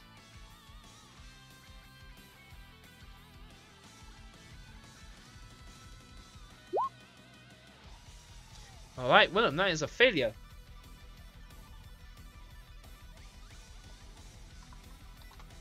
And Mushrib will also make a dexterity, but not before I do Burning Hands. Alright. It was not a lot of damage, but it will do. How much? It will do 6 points of damage. And you both failed, so Mushrib will take 6, and so will you, Willem, as you both get a taste of fire gouting its way over at you. Alright, Daron. Death saving throw, please. That is one pass. Okay. Now, Brightheart. This is a situation you didn't think you were coming into. What to do with your Allosaurus now that the epic fight is over?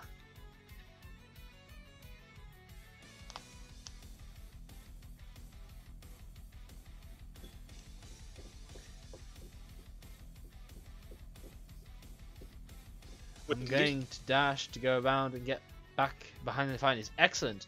And, well, Mr. Would Lucian move with her since he's riding her? Yes. Absolutely. Yes. That's the advantage of riding. Sweet. You're also flying, so if you like, you can just be like hands holding onto the head, and you can like have one hand lifted up as you look like a ghost that's riding a deaf like Allosaurus. Get me closer so I can hit them with my sword. Yes. That is so epic. It is so epic. It's a shame you don't enjoy the Portney and Zaru dinosaur racing, because I just see a fucking team right here that's ready to win.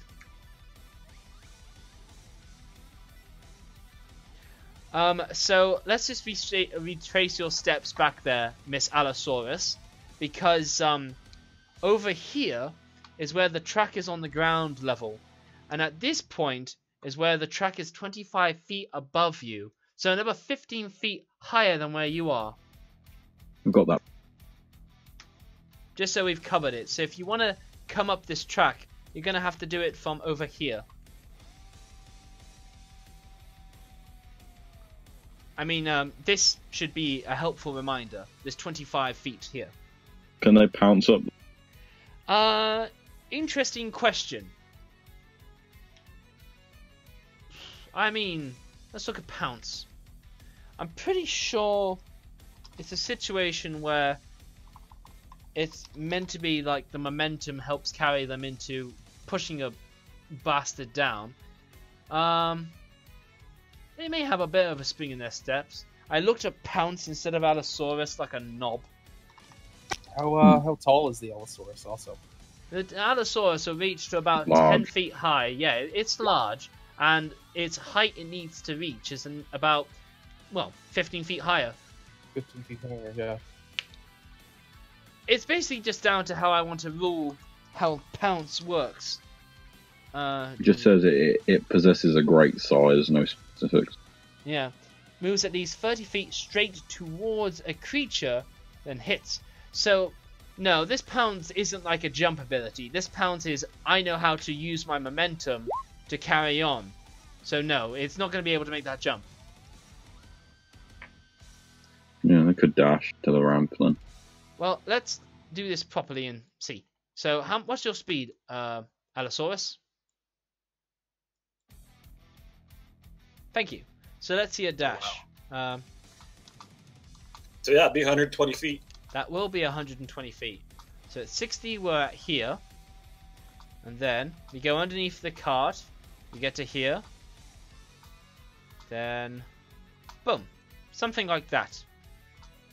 That should show up for you guys to see its distance, but that's about as far as you get on a dash.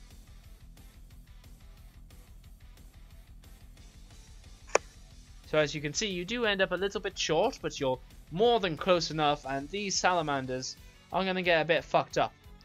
Also, you think you hear a rattling going on with the rails. You hear something moving. Alright, Ryder, Lucian of the Allosaurus, it's your turn. Yes, I'm going to leap off using my fly Yes. and move forward and begin my attack.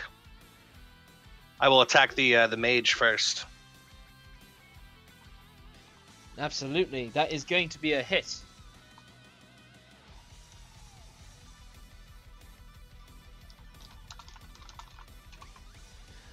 Yep. And I will attack. If it's still alive, I will attack it again. Also, couldn't you have moved your Hexblade target over or something? No, because it was not within sight anymore. It has to be Okay. within my sight. So I believe your spell ends then, basically. Yes. Okay. Yeah, I'm accounting for that. Excellent. All right. I just took the thing off. But yeah, now for your second attack. That's also a hit. Is this the same target? Yeah, same target, the mage. No, excellent. He is bloodied, and yeah, he's very hurt. And that is my turn. All right. Sylvan's turn. Actually, hold on one second. Okay. I think I can second wind as a bonus, right? Yes, you can. I'm going to use my second wind, Okay. and that is my turn. Excellent. Willem. Well, rather Sylvan, rather. It's your turn. All right, he moves over to Dalron and heals him up, and also heals himself for 5. Yeah. The Mystics. Oh, what's the heal? The total heal?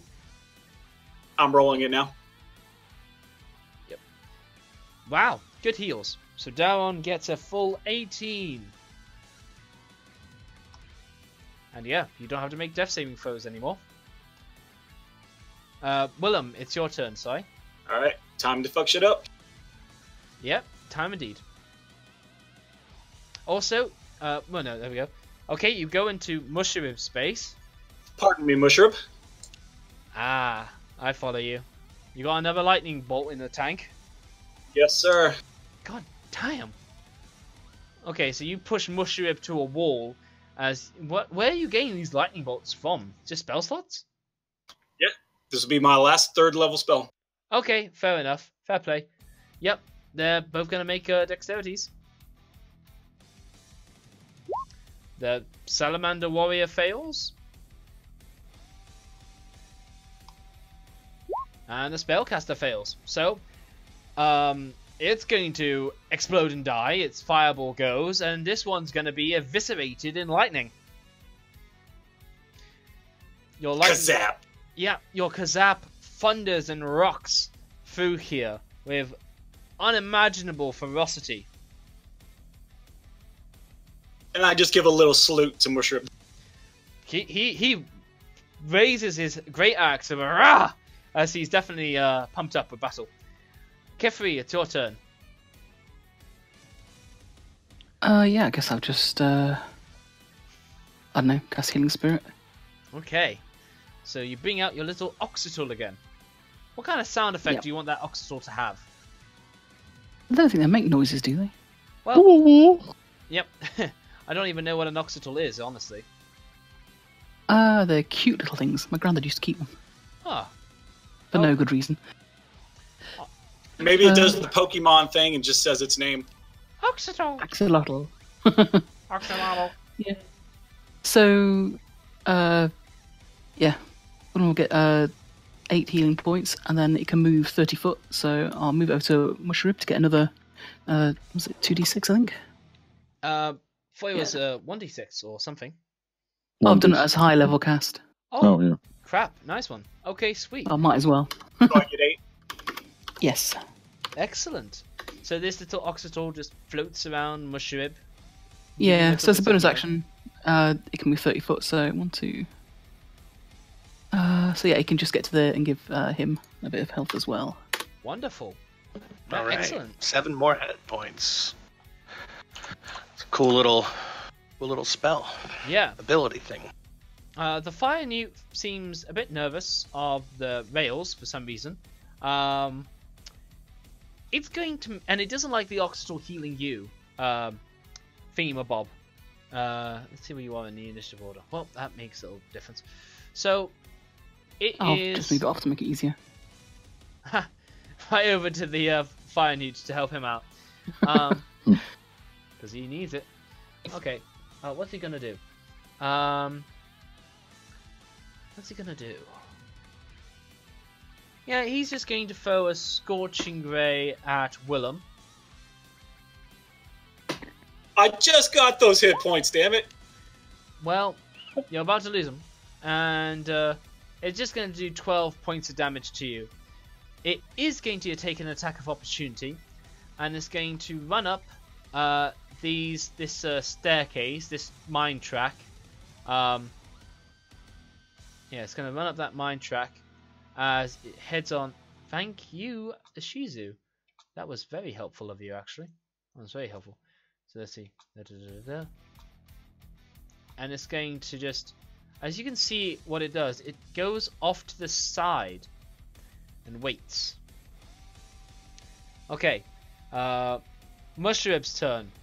Mushrib is too infuriated battle as he's like, fight on! And he just runs out in there.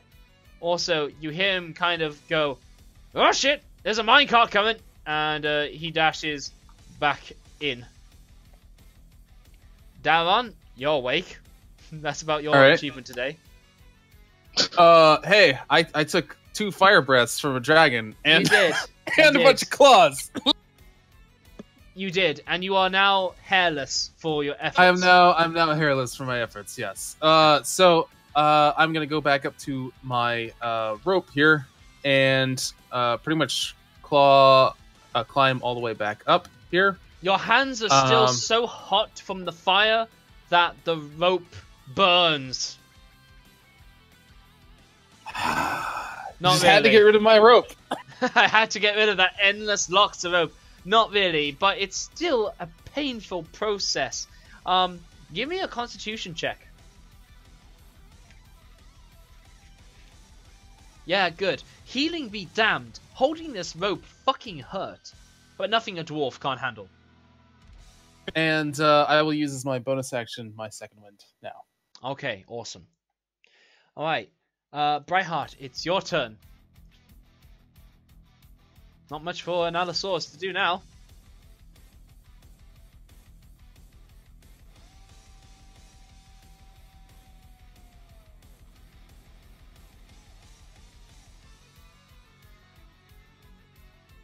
I'm going to scramble off the tracks. Excellent. Just move your Allosaurus as you see fit. Okay, so you just step on off. Excellent. Thingy my bob. Lucian, your turn. You'll get some more healing since the thing was on. You want to start your turn? Oxygen. Nice. Oxygen. 9. Wow. I am back to full. Jesus. Yeah. How long is the concentration on this Oxygen? A minute, I think. Okay. Kind of cool. Yeah, If up there's to 1 minute. If there's a cart coming down the track, I think I'm going to get off the rails. So I'm going to move here off the rails. Okay.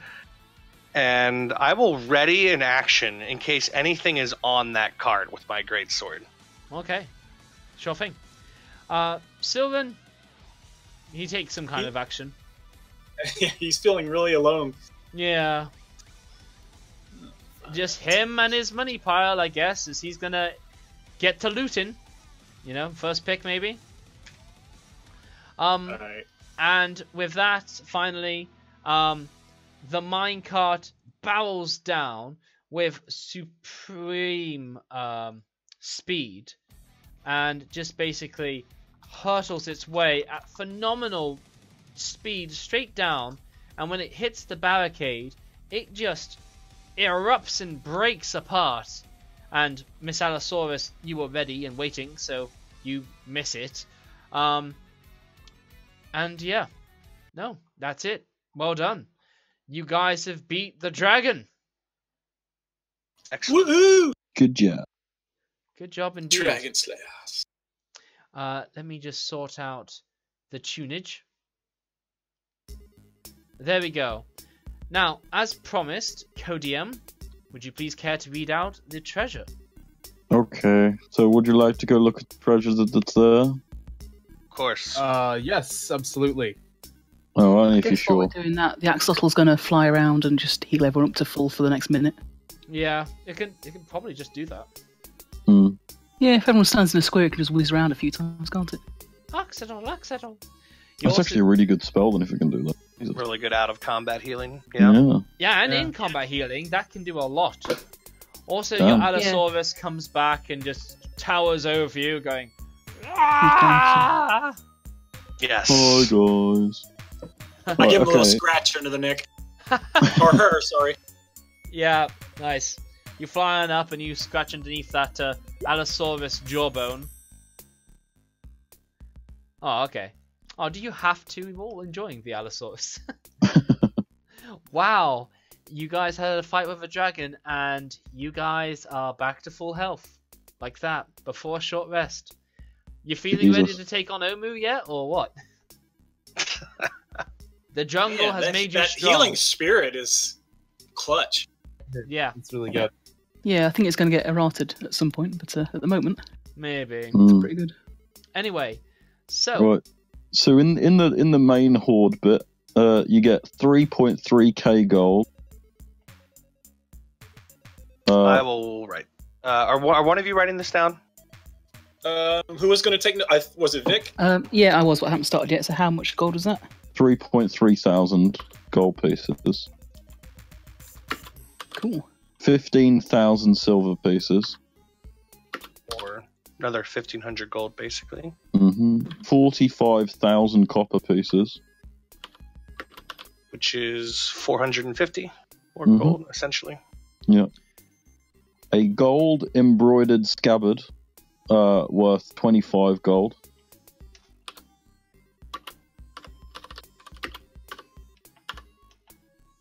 Cool. A dragon-shaped medal and chain fashioned from gold, also equals 50 gold. Yep. And a copper mug with a jade inlay, worth 100 gold. Cool. Now, hang on a sec. the potion Go. of greater healing is Yeah, that's in fun. tatters, where along with the blood and slobber that came from the dragon as she devoured it for that last ditch effort, which proved to be a waste of time. Do you want to? There we go. Do you want to check out the crates and stuff as well over this way? Of course, we will search the whole room thoroughly. Okay, well, you find 10 dwarf-made breastplates, helmets, shields, warhammers, but just random, like, dwarf-made stuff. As well as one of the battle axes floating on water and other liquids. Not quite. It can do.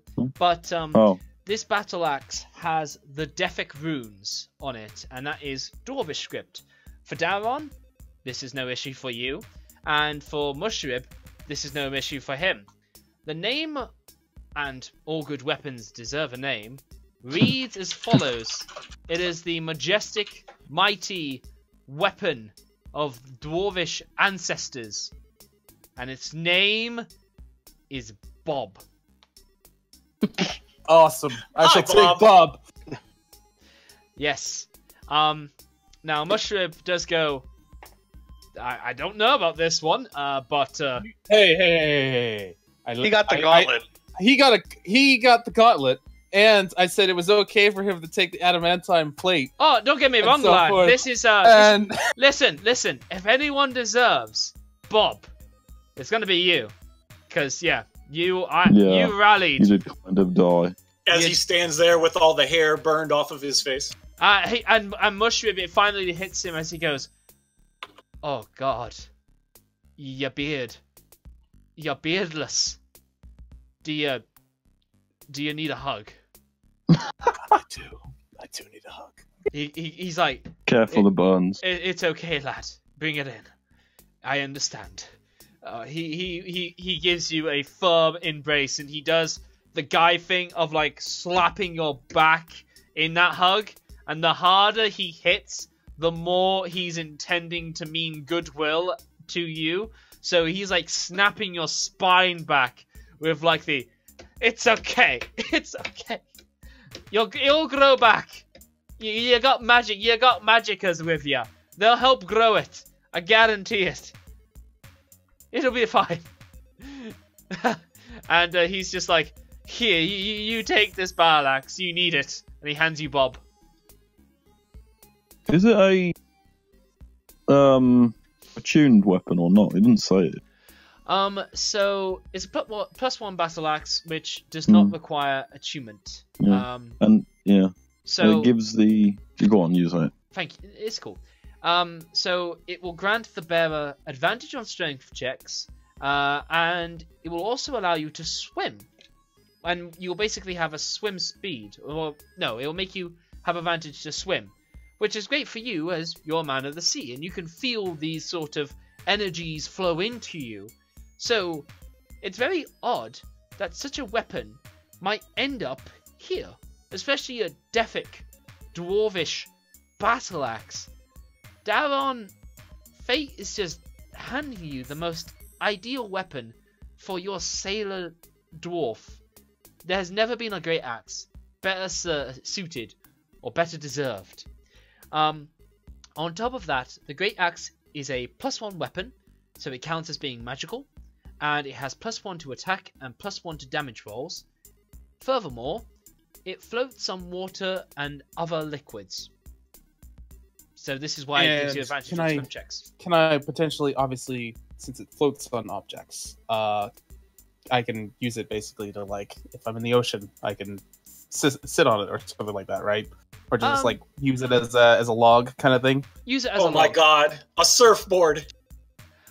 Okay, I like the idea too much. You can use it as a surfboard. You can ride your battle axe in the ocean. And you'll glide through the water faster because you have no hair.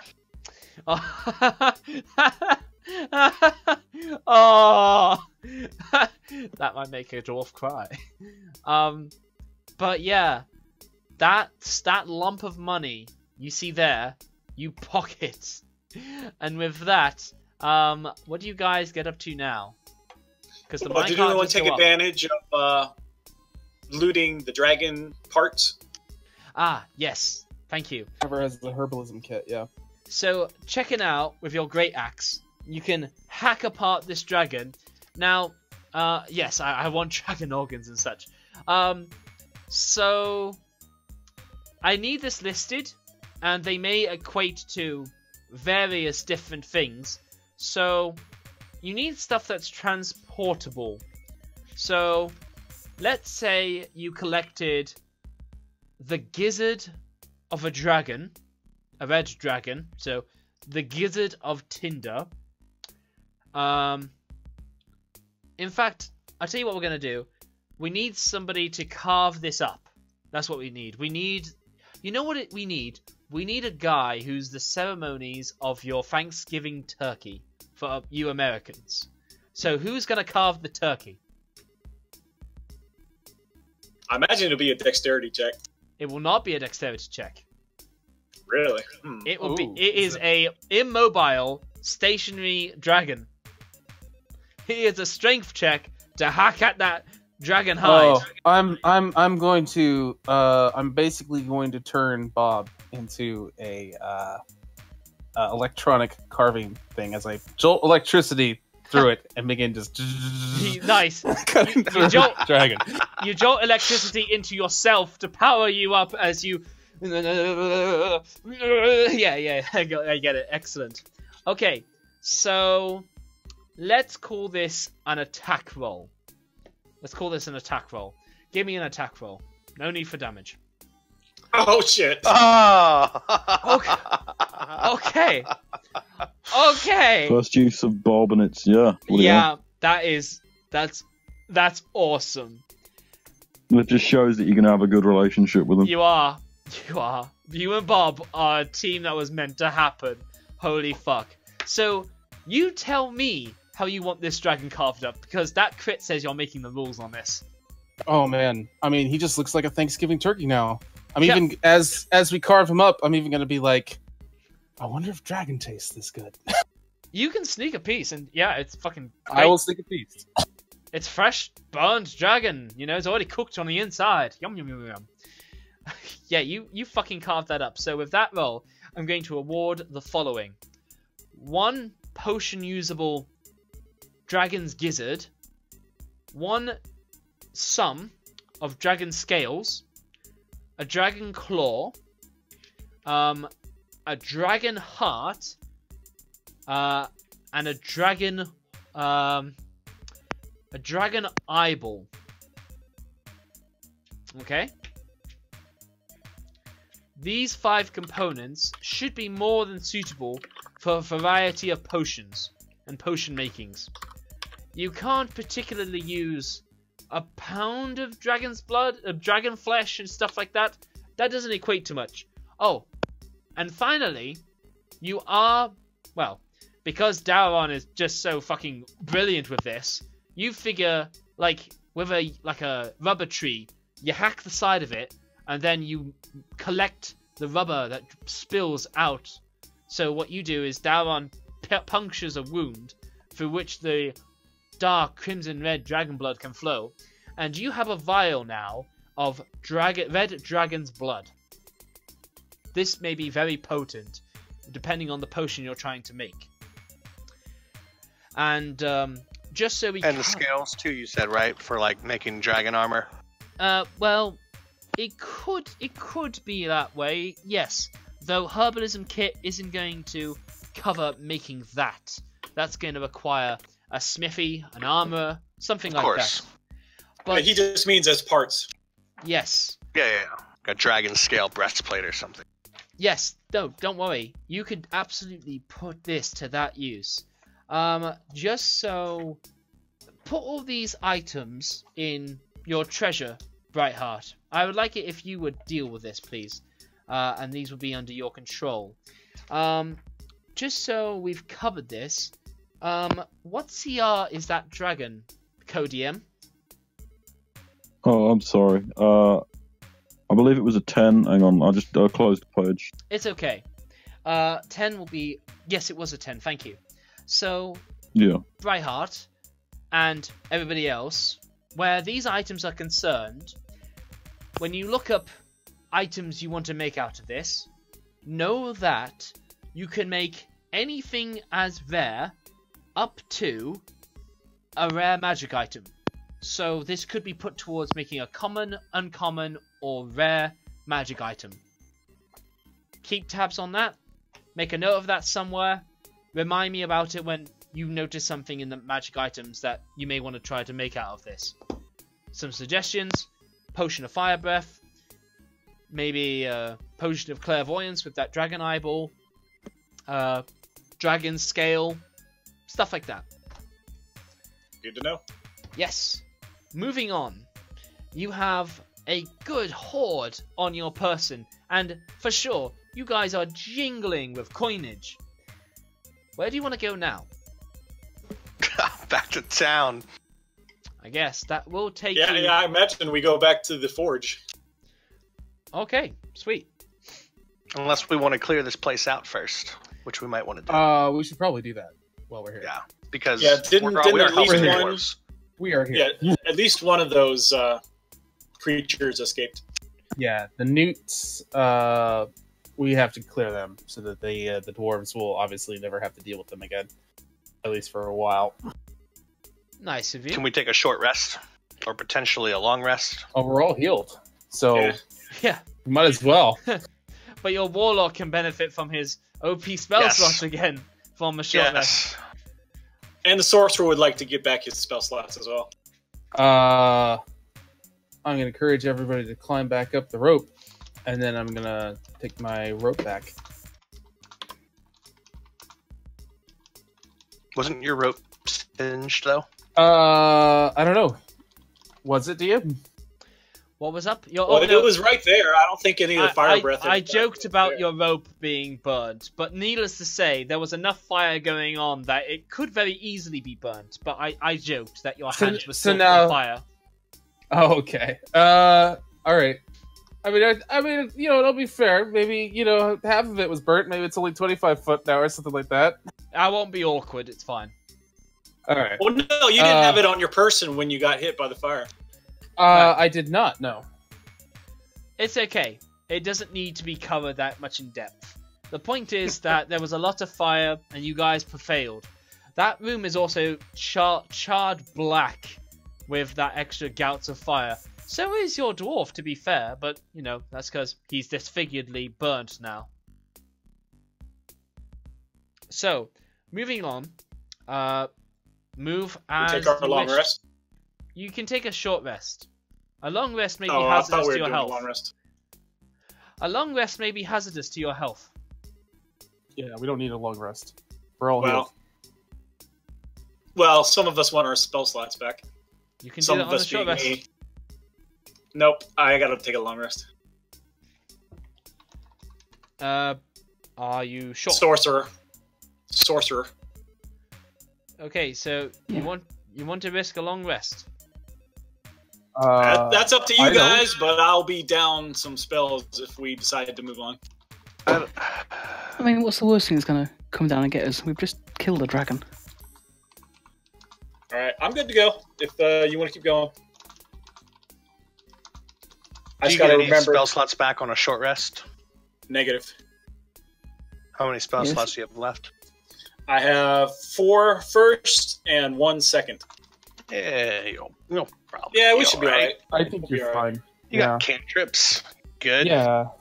The hardest thing in here is dead. Yeah, So- exactly. We just basically just killed. Yeah, what's the worst that difficult could happen? thing. We could just die. That's all. Okay, so tell me what you're up to. All right. Short rest. Short rest. Okay, so you get no issues with your short rest, and you are able to perform it to the best of your ability. And you get all the benefits that follow from it. Okay. Excellent. Warlock, you get All your right. spell slots. And we shall venture onward. Okay. Yeah. So, that part leads up to here. So if we go down this tunnel, we come out over there. Yes, as you are ascending. Figuratively, I get it. No, literally. you are literally ascending. But also figuratively, we just killed a dragon. That, sure.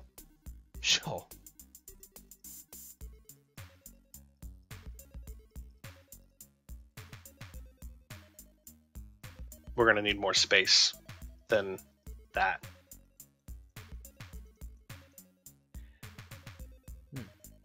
So as you can see here, this begins to open up to a large pit. The pit that you were just formerly in. Yeah. Oh wow, it's like a big spiral. It is. Like a minecart track.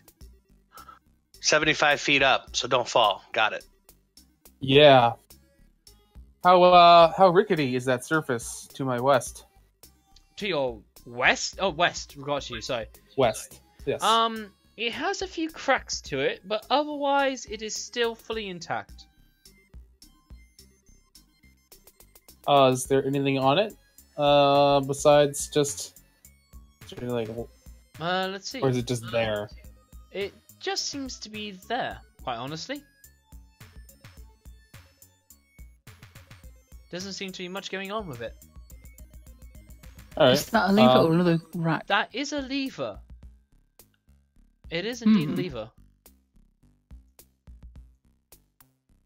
Do we want to pull it and we should have everybody stand off the Oh trails yeah. and stand over here on the rickety bridge. It's cool. All that lever does is change the rails, so what you've just done, if you touch it, is that the minecart will begin to come down, and also, whoops, it breathes fire. No. The minecart... Oh no! Fire-breathing minecart! The minecart is angled in such a way that when it aims down the hill, the front of it that's aiming down is raised while the back is lowered. So it's at an angle. So it's been made to accompany for the angle of the mine track. It's a shame we don't need to go down, really. That could have been a fun ride. It would have been such a fun ride, but you guys happen to have discovered the back way in here. We're going through this in reverse. Got it. You are. Although it did crash quite badly at the bottom, didn't it? Well. So that minecart isn't actually there? That minecart is actually there. Oh, anything fun inside? No. Well, if you want a ride, I can push you down in it. Oh. Whee! That would be interesting if you did. And it would be very fun. Alright. We're continuing on here. We'll do that on our way back down. I mean, great way to come back down and go back to where we want to go. Yeah, sweet. Okay. Is there anything in this river here that's interesting? Okay, I warn everybody, those tracks can be slippery when wet. Yep, no, they are quite slippery, and it's a very good point that you make there. Why don't you, Daron, make me a dexterity saving throw, but with advantage because of your danger sense, because you can see this effect. Hey, you passed, and you don't fall. Nice one.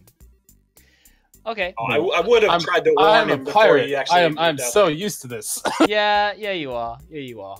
You are. Anyway, so all right, up ahead... I will warn everybody. Yep.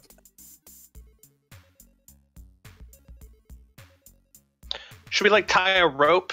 You can just, like, hold on to the rope for balance across? Yeah, where's that immovable rod? You left it tied up at the rope downstairs, and you didn't say anything more on the subject. Oh, no, I think he Lushrum's said down there. He got grabs his it for us. I'm pretty sure you wouldn't just leave a magic item like that just hanging in suspension, but I do love that you used a all dimensions moving rod to hold a rope. That does get me going. That will make me chuckle later. I'll be sitting with a cup of tea and go, lol. Anyway. That's adventurers for you. It is. You're the sailor, so you should tie a rope. I can toss you my rope. I shall tie the rope. And what are you tying it to and where? And for what? Are you going to make us roll dexterity checks to get across here? Maybe.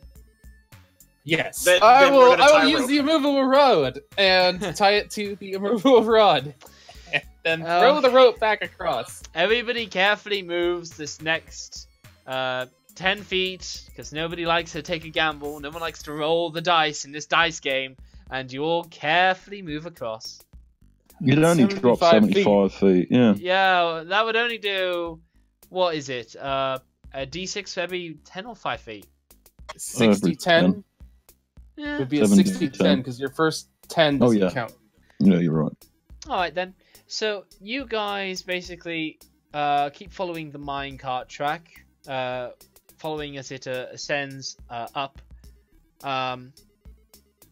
Yeah. When you go in here, all you see is a couple of boxes and crates. Can I check what's in them? We would like to search them. Check for traps first. Excellent. No, certainly. Are those torches? They are torches indeed. No, there won't be a need for much of a check as these stationary boxes are open. So when you go to check these boxes, you can almost like feel them move, and when you look inside,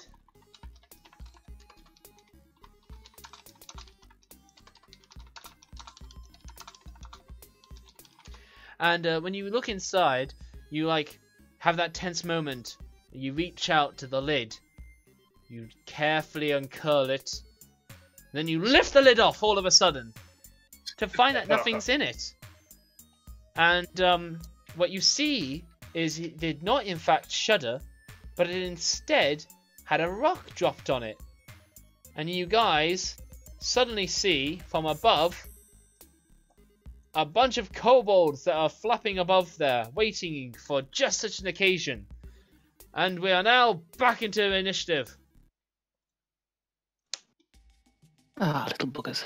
Yes, they shall drop some rocks at you that they have been awaiting, given the warning they've heard earlier of these interloping adventurers sorts. Who has... Are we re-rolling initiative or? Or keeping the same? You did have a short rest, so yes, you may be. Yeah, we probably should. Let me just remove you all from the turn order, and I'll go again.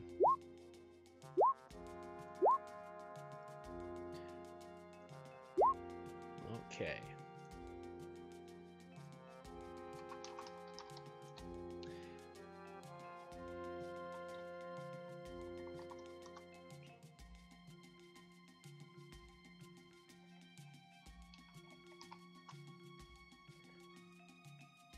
Alright. So then, firstly, they're all going to drop some rocks over your heads, as you are nicely lined up for them. So, one is going to drop a rock over on Lucian. It's going to roll an 18, and it's going to do 4 points of bludgeoning damage to you. Another one is going to drop a rock on Daron.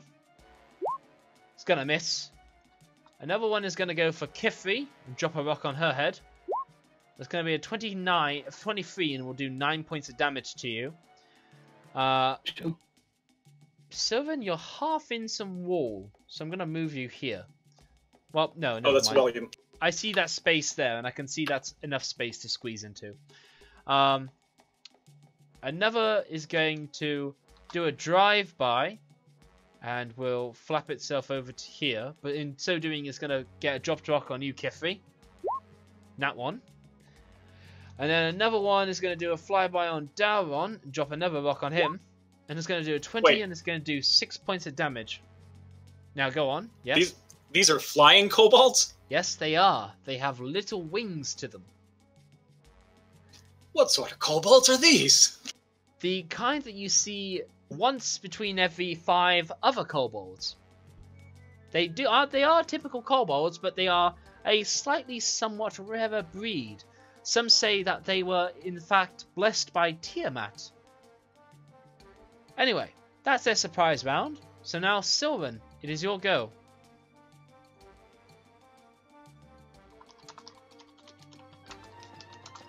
Hold on, I need to... I was going to do a whirlwind, but I'm not sure if it affects friendlies or not. Good question.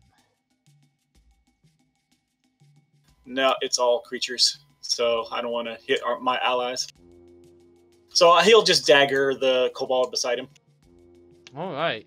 Because that's a thing that he does now.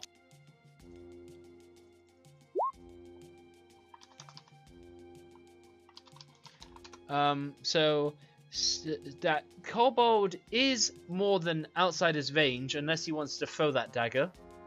Oh, okay. I thought it was will be a down hit below. if it is not down low. All right, then he'll do a spell instead.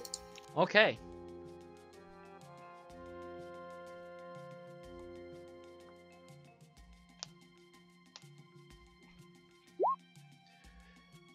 Excellent. Yeah, goddamn. This looks like it was a higher level cast than... so he spent 2 side points doing this, and yeah, that kobold is gonna die. As yeah, Sylvan is going to focus his mind into crushing that feeble kobold's brain. And it was as painful as listening to that sound effect. Kifri, it's your turn. These kobolds are airborne at a height of 15 feet. I've got no chance of getting over my thingy then. If I use my crossbow, are they close enough? Yeah, they're close enough for crossbow bolts. Yeah, absolutely. I mean, I won't get a disadvantage for being within 5 foot of them because they're flying in the air. Correct. Cool, I'll use a crossbow bolt then. Excellent. Will this be with an adamantine arrow? No, just a regular one. Oh, okay, sweet. And that is a hit. Cool, I'll go for that guy there. Okay. You're gonna snipe him. Simple, straight through the heart. He wheezes out, and he's dead. Cool, that's the end of my turn then. Alright. Brightheart, your turn.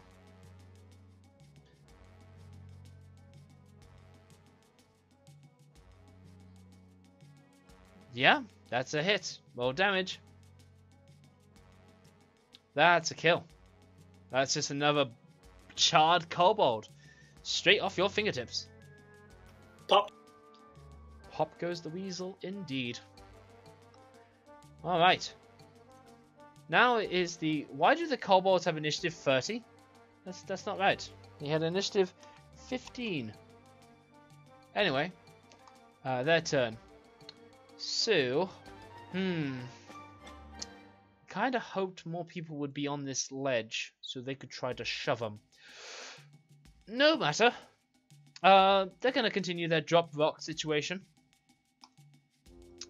This one's going to fly by down to Kifri, and it's going to drop a rock. It's going to hit with a 22, and we'll do 4 points of bludgeoning damage. This one is going to drop a rock on Daron. Going to do 21, and it's going to do 7 points of damage to Daron. And this one's going to drop a rock on Kifri. And it's going to... Kifri's getting quite annoyed that they're messing up her hat, though. Yes, your mean, hat... It's not fair to keep targeting the hat. That feather, it's so hard to keep in good condition. Yes, that's a golden feather, if I'm not mistaken. It was an adamantine feather. It was an adamantine feather, yes. Yeah. Yeah. Willem, it's your turn. Alright, I don't want to spend any resources on these guys, so I'll just hit the one to the left of me with a Ray of Frost. Alright, excellent. Well, Or I won't hit him.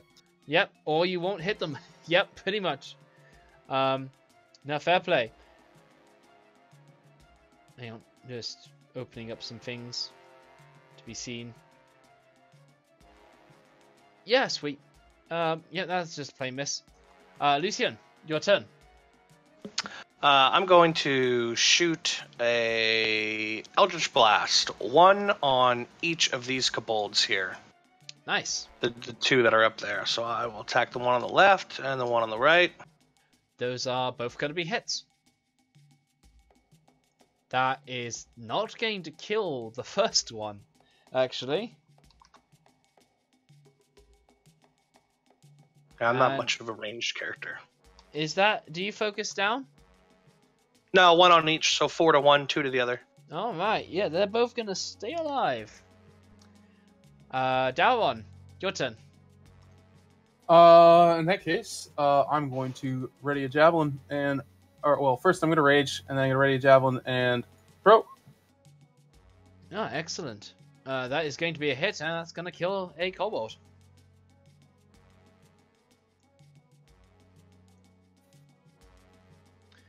No, excellent. Yeah, that's one kobold dead. You're going to rage? Yes, I had raged with that before that throw.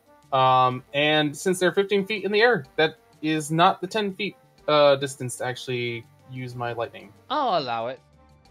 All right, fair enough. I will then... It's going to crit your save, though. Oh, shit. And yeah, it's gonna die as you spark some lightning up at it. Well done. You've beaten some kobolds. Isn't there one left? There's one left. Well, Okay. okay, we Maybe flies finished the away. last one.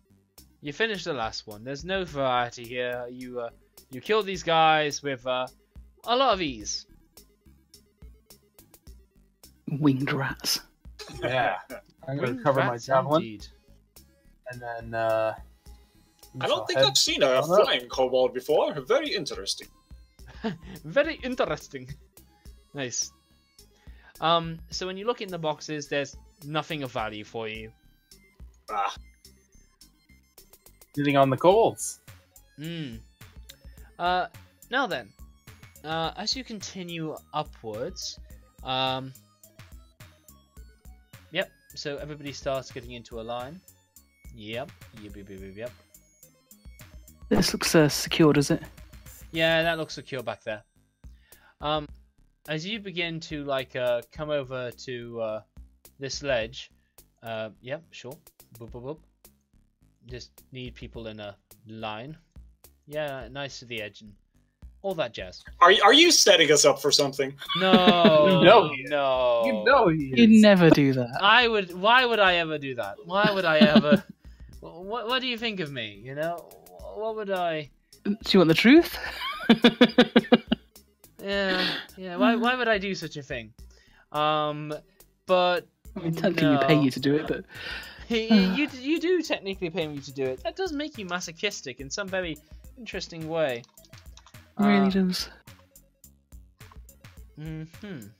Is Musarib just hanging out at the bottom all this Yeah, time? Mushrib's just the background character to this adventure right now, as he always has been.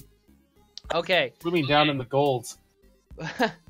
Yes, exactly. However,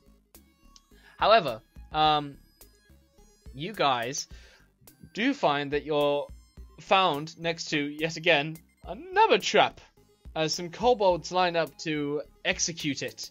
And I will say that if anybody's willing to jump off the minecart straight into the pit, they can automatically make the save on trying to miss this boulder that's going to fall down on your heads.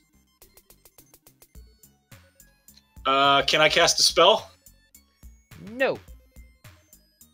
Unless it's a reaction.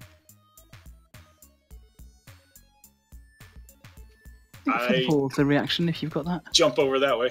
That is not a spell, unless it's Misty Step, and it's a reaction. And Misty Step is a bonus action. Get your ass back here, Willem. Anyway, you're all gonna take... Dexterity.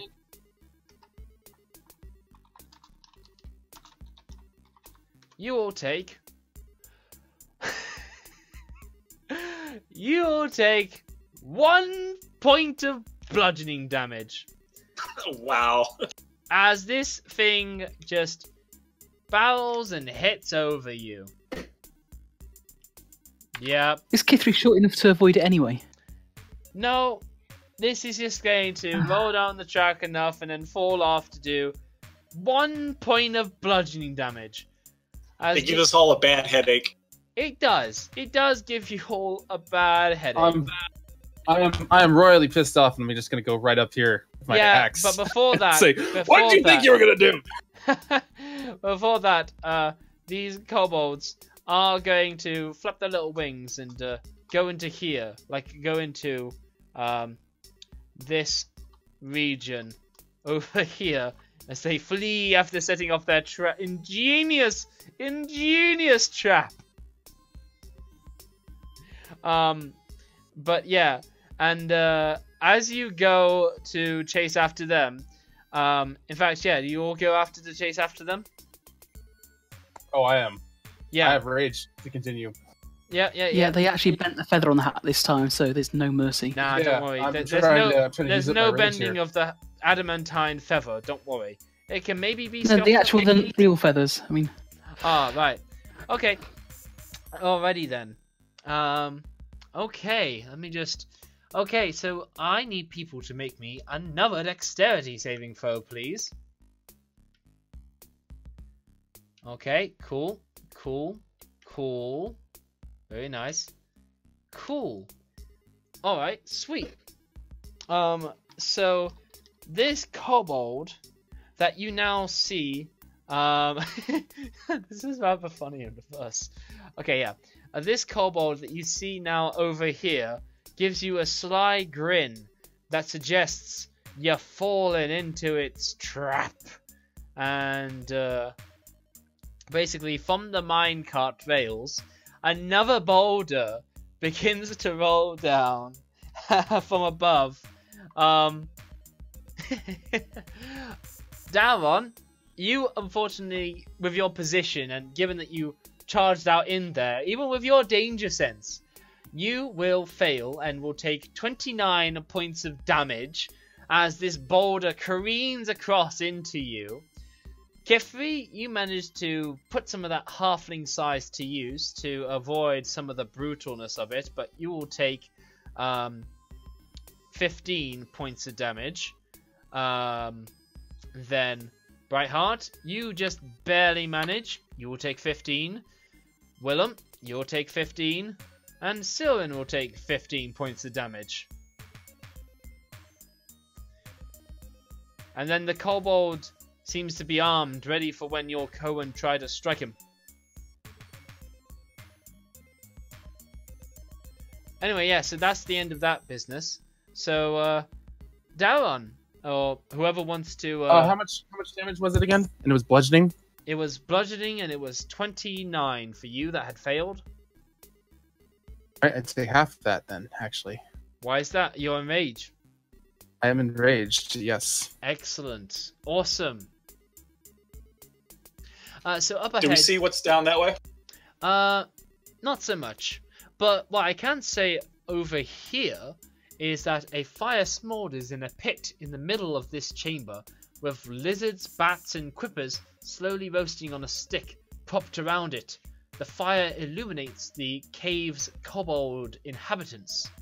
You can also see something of a shrine down this way, but needless to say, you do see those winged kobolds in the back, while some smaller kobolds with daggers are poised and ready to face you.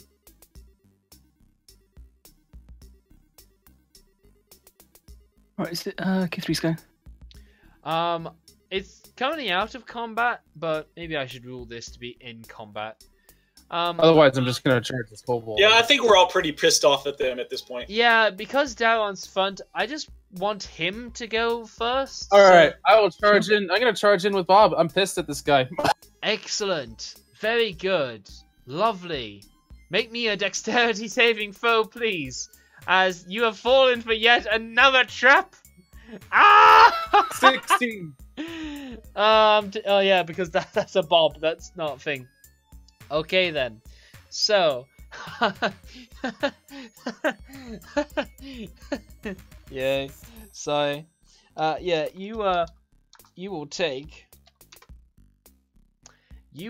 7 points of piercing damage, which you halve to 4, and you do not fall prone as this log with spikes slaps at you as you yet again set off another trap. You know I'm super annoyed. I'm striking this trap to get it out of the way now. Ah! Yes. Yeah. And I'm gonna use my end action to strike him with lightning bolt too. This kobold that's laughing. Ah, yes. Oh, goodness me. It passes and lives. Needless to say, however, the kobold will take a step back, and while we'll go into combat again. Because this is actually going to take a little bit to get through this business. So, Kifri, it's your turn first. Alright, she's going to charge, shouting, I hate kobolds. Yeah. Up to here, and just shoot one of them. Okay, they do have 3/4 cover, but that's still going to be a hit. Yep, so she's going to get that guy there. Yeah, he's dead. He's fucking dead. And bonus action, it's time for the axolotl. Ah, okay. Axolotl! Axolotl! Or something like that. Where have you put it? I am going to pop it straight on Daron first. Okay. So that's 5 healing for him. Nice. Then over to me. Just on the first level this time. Wow. Awesome. Such a faff. In fact, I'll do the thingies in a minute, but 1, 2... Yeah, and then I'll have it end up on there, and I'll just roll the stuff now if you want to carry on with the other people. Jesus, this is a good spell. Alright, Sylvan's turn. So yeah, 2 for me and 1 for Sylvan. Not so good. Let me go ahead and add 1 point. Oh, in fact, Sylvan gets another one since it's on him at the start of his turn. God damn. I know, it's so cheesy. It is.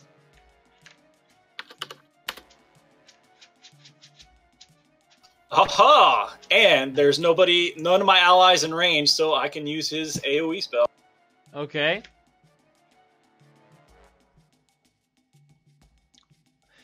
Oh, wow. Oh, Strength fuck. save. Come on! Oh, boy. Wow. Okay, the wind howls. Ooh. He takes Making up for our 1 damage from the boulder trap. Oh my god. Okay, so they all make their strength saving throws. They have shit strength. And they're both gonna fail.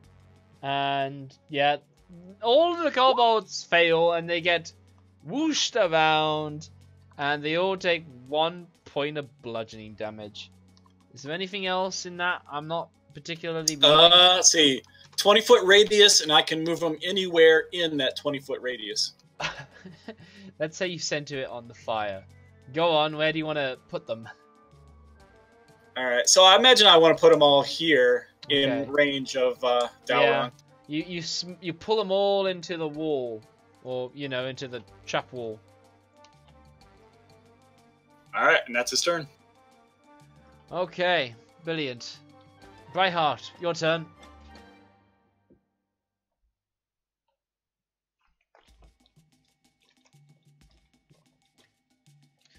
Oh.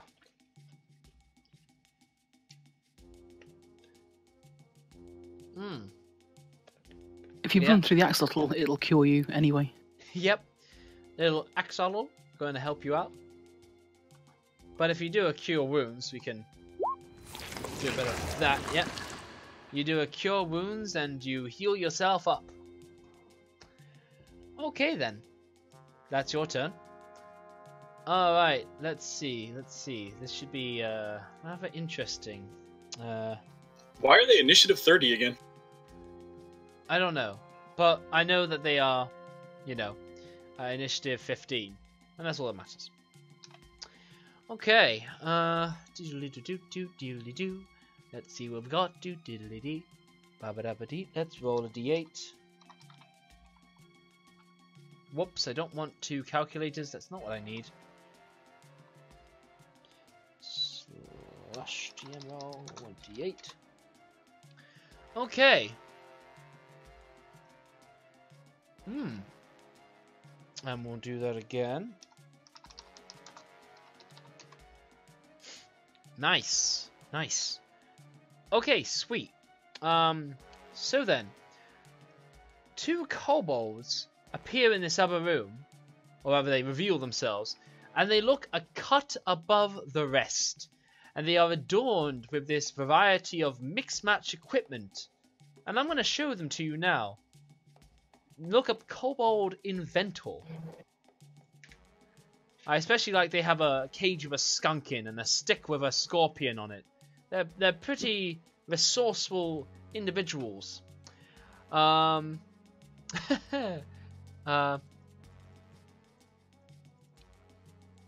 one no more. Okay, yeah. So firstly, 1 kobold comes on up, and yeah, it throws a clay pot right into Willem's space, and yeah, within. Oh wow! So this will just get everybody. Oh no, within 20 feet of it. Never mind. And this pot will break open over you, Willem, and a swarm of rot grubs emerges from the shattered pot and remains a hazard in your square. Is there such a thing as rot? grubs. I don't understand what these things are. I don't know what their downside is. I'm not getting anything for rock grubs. Are they just slippery or what? Rot grubs. Oh, It's a jeez. swarm of what grubs? Anybody? Oh, Rot jeez. grubs.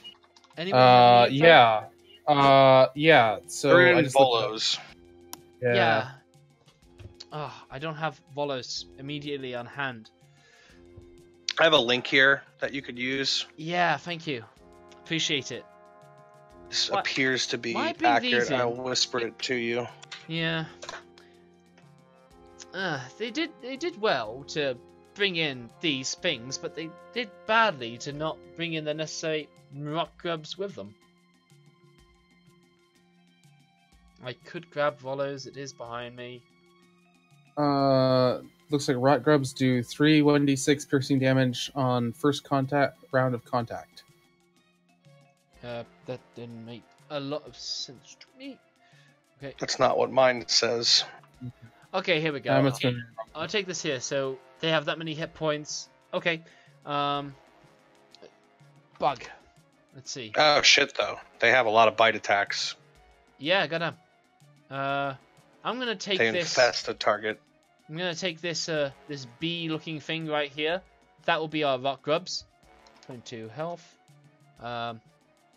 Yeah, and it's just basically on your square, Willem. And yep, they are a swarm. They occupy your space. Bites +0 to hit. So you are already infested by rock grubs. And at the start of each of your turn, right? Okay, cool. All right, I think I've got the means of dealing with that. And then this kobold inventor is gonna tuck back in. Next up, this other one is gonna squeeze in, and he's gonna throw something different at you. He is going to throw a green slime pot. So he is going to roll to hit Lucian, actually. Okay, that is going to be a hit. Oh, hang on. Okay, never mind. He's going to go right up to you, Willem. Range 5 to 20 feet. That's melee. Yeah. Alright. Yeah, It he throws it within melee, I guess. And this is a hit. So this opens up into a jar of green slime. And it basically, you are covered in a patch of green slime and rock globs. Oh man. Does the green slime kill the rot grubs? No, it does not. It seems to empower them. What the fuck does a green slime do?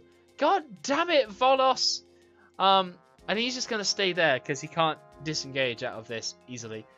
I'm gonna need to grab my Volos. Excuse me.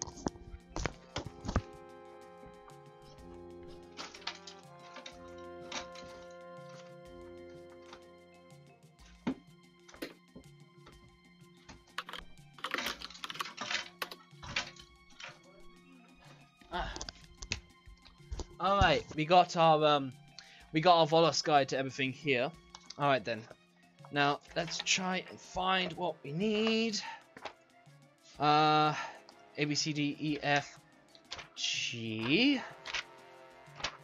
L. I've just found it in Bowels and it just says see chapter 5 of the Dungeon Master's Guide. God flippin' God shittin' fucking damn it. Right, thank you very much. Appreciate that. Oh, would help if this. I bet you it's in the goddamn compendium. That would make me annoyed. Green slime. No, okay, I do have to look it up. It's not in the compendium. Oh, this is these things are not easily to run in Tomb of Annihilation. They have not. I need to make a note of this. Oh, where's chapter 5? That's chapter 7. Chapter 7. I think it's an ooze. It's an ooze creature. Yeah, probably, more than likely. But what's its feature? I imagine it's very slippery. But How do we know for sure? Green slime. Here we go. Oh. Okay. It's acidic. Okay. Has blind sight. Okay. Okay, so you are struck of it. Okay, so, Willem, you will take 2 points of acid damage, as you are being damaged, as you are being like covered in acidic slime. Okay. Yep. I was just checking this out, but yeah, it's a very weak kind of ooze, and it will stick to you, along with the grubs that are sticking to you. Okay, Lucian, it's your turn. Oh, that was a mess. Excellent. I'm going to move up through our little healer friend here, and then into this square. Okay. Thank you. Oops, you moved the healer. No, that was on purpose, Oh. so we could actually see things. Yeah, it's a bit of a pain having it. I It might make happens. it smaller. There we go. And then I will just attack this kobold here. Okay. Cannot make that smaller. That is a hit. Oh, that's better. There we go. I made him as small as a one. Yep, and yep, that's gonna evenly kill that kobold and all of his tricks, all of his cages of skunks, and all the rest of it. He's just dead. Okay, 10. And I'll move to that one, and with my second attack. Oh, Ooh. yay! Yes. That's a miss. Yay! More I rolled fun. 2 with- 2s. Yep. Okay, Willem, this is the start of your turn. You're going to take. You're covered in acidic slime and rock grubs, so you've got another you got 2 points of piercing damage, as you're infested with rock grubs. Yeah, and it's your turn now. So just 2. Yeah, just 2.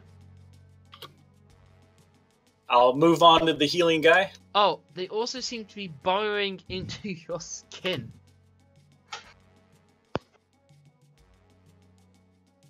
So I get those 2 points back. Yeah, just 2, I'm afraid. Wow. These rock grubs... Okay, so these rock grubs burrow into your skin, and it seems like they're burrowing, and this healing is healing over where they just bit into, essentially sealing them inside of you. Okay, that's just nasty. Yeah. Alright, I will attempt to burn the rock grubs on the torch. Very wise. Very wise. Also, who was saying that? Oh, Willem. Okay. Why do you have a torch? Your magic torch user. right there on the wall. There's a torch on the wall. Ah, very good, very good. Very good, actually, yes. That is a working torch. It's in a sconce and you can remove it, and you can start to burn yourself with it. Okay. So you grab it and I assume that's my action, yeah. Yeah. That's good. So you bring it to your being, and you wince, and you bring this fire straight to your skin. The acid bubbles with the heat, and it does a And I nasty... just go, oh, this is gonna suck. It does suck. The acid bubbles hotter and will actually boil the grubs off you. And it will do 7 points of piercing damage as these... No, fire damage, rather. But it will burn all of these rot grubs off of you. As for the green slime, I'm going to say that this extra heat, you know, heightens its corrosive capabilities. And it's going to do 10 points of acid damage on you. Oh, the rock grubs are destroyed, and you're still covered in... Well, that's also going to, like, bubble the acid away. So it heightens them for a minute, but then it bubbles away. And then I'll end my turn in the healing guy's space. Yeah, you look rough. You do look rough, Willem. Yeah, I'm down to 5. You also look like a mess. You're covered in green slime, you've got patches in your clothes, and your skin has lots of spots of where the grubs were. I'm not the worst looking person in the party anymore. Oh, you still are. You definitely still are. Oh. Okay. It is Dauron's turn.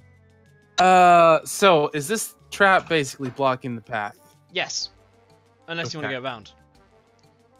No. I don't can you smash have this reach? thing, can't I? Not while I have a great axe with a halberd, but I do not have my halberd. I have my magical great axe. So I'm going to attempt to smash through this thing here.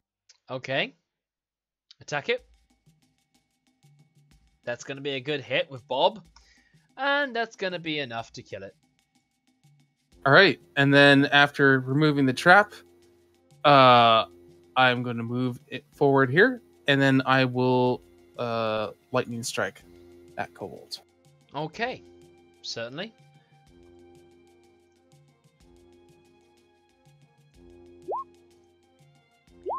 It's going to pass your DC with a 16. And it's going to die. Leaving the winged ones available. Okay.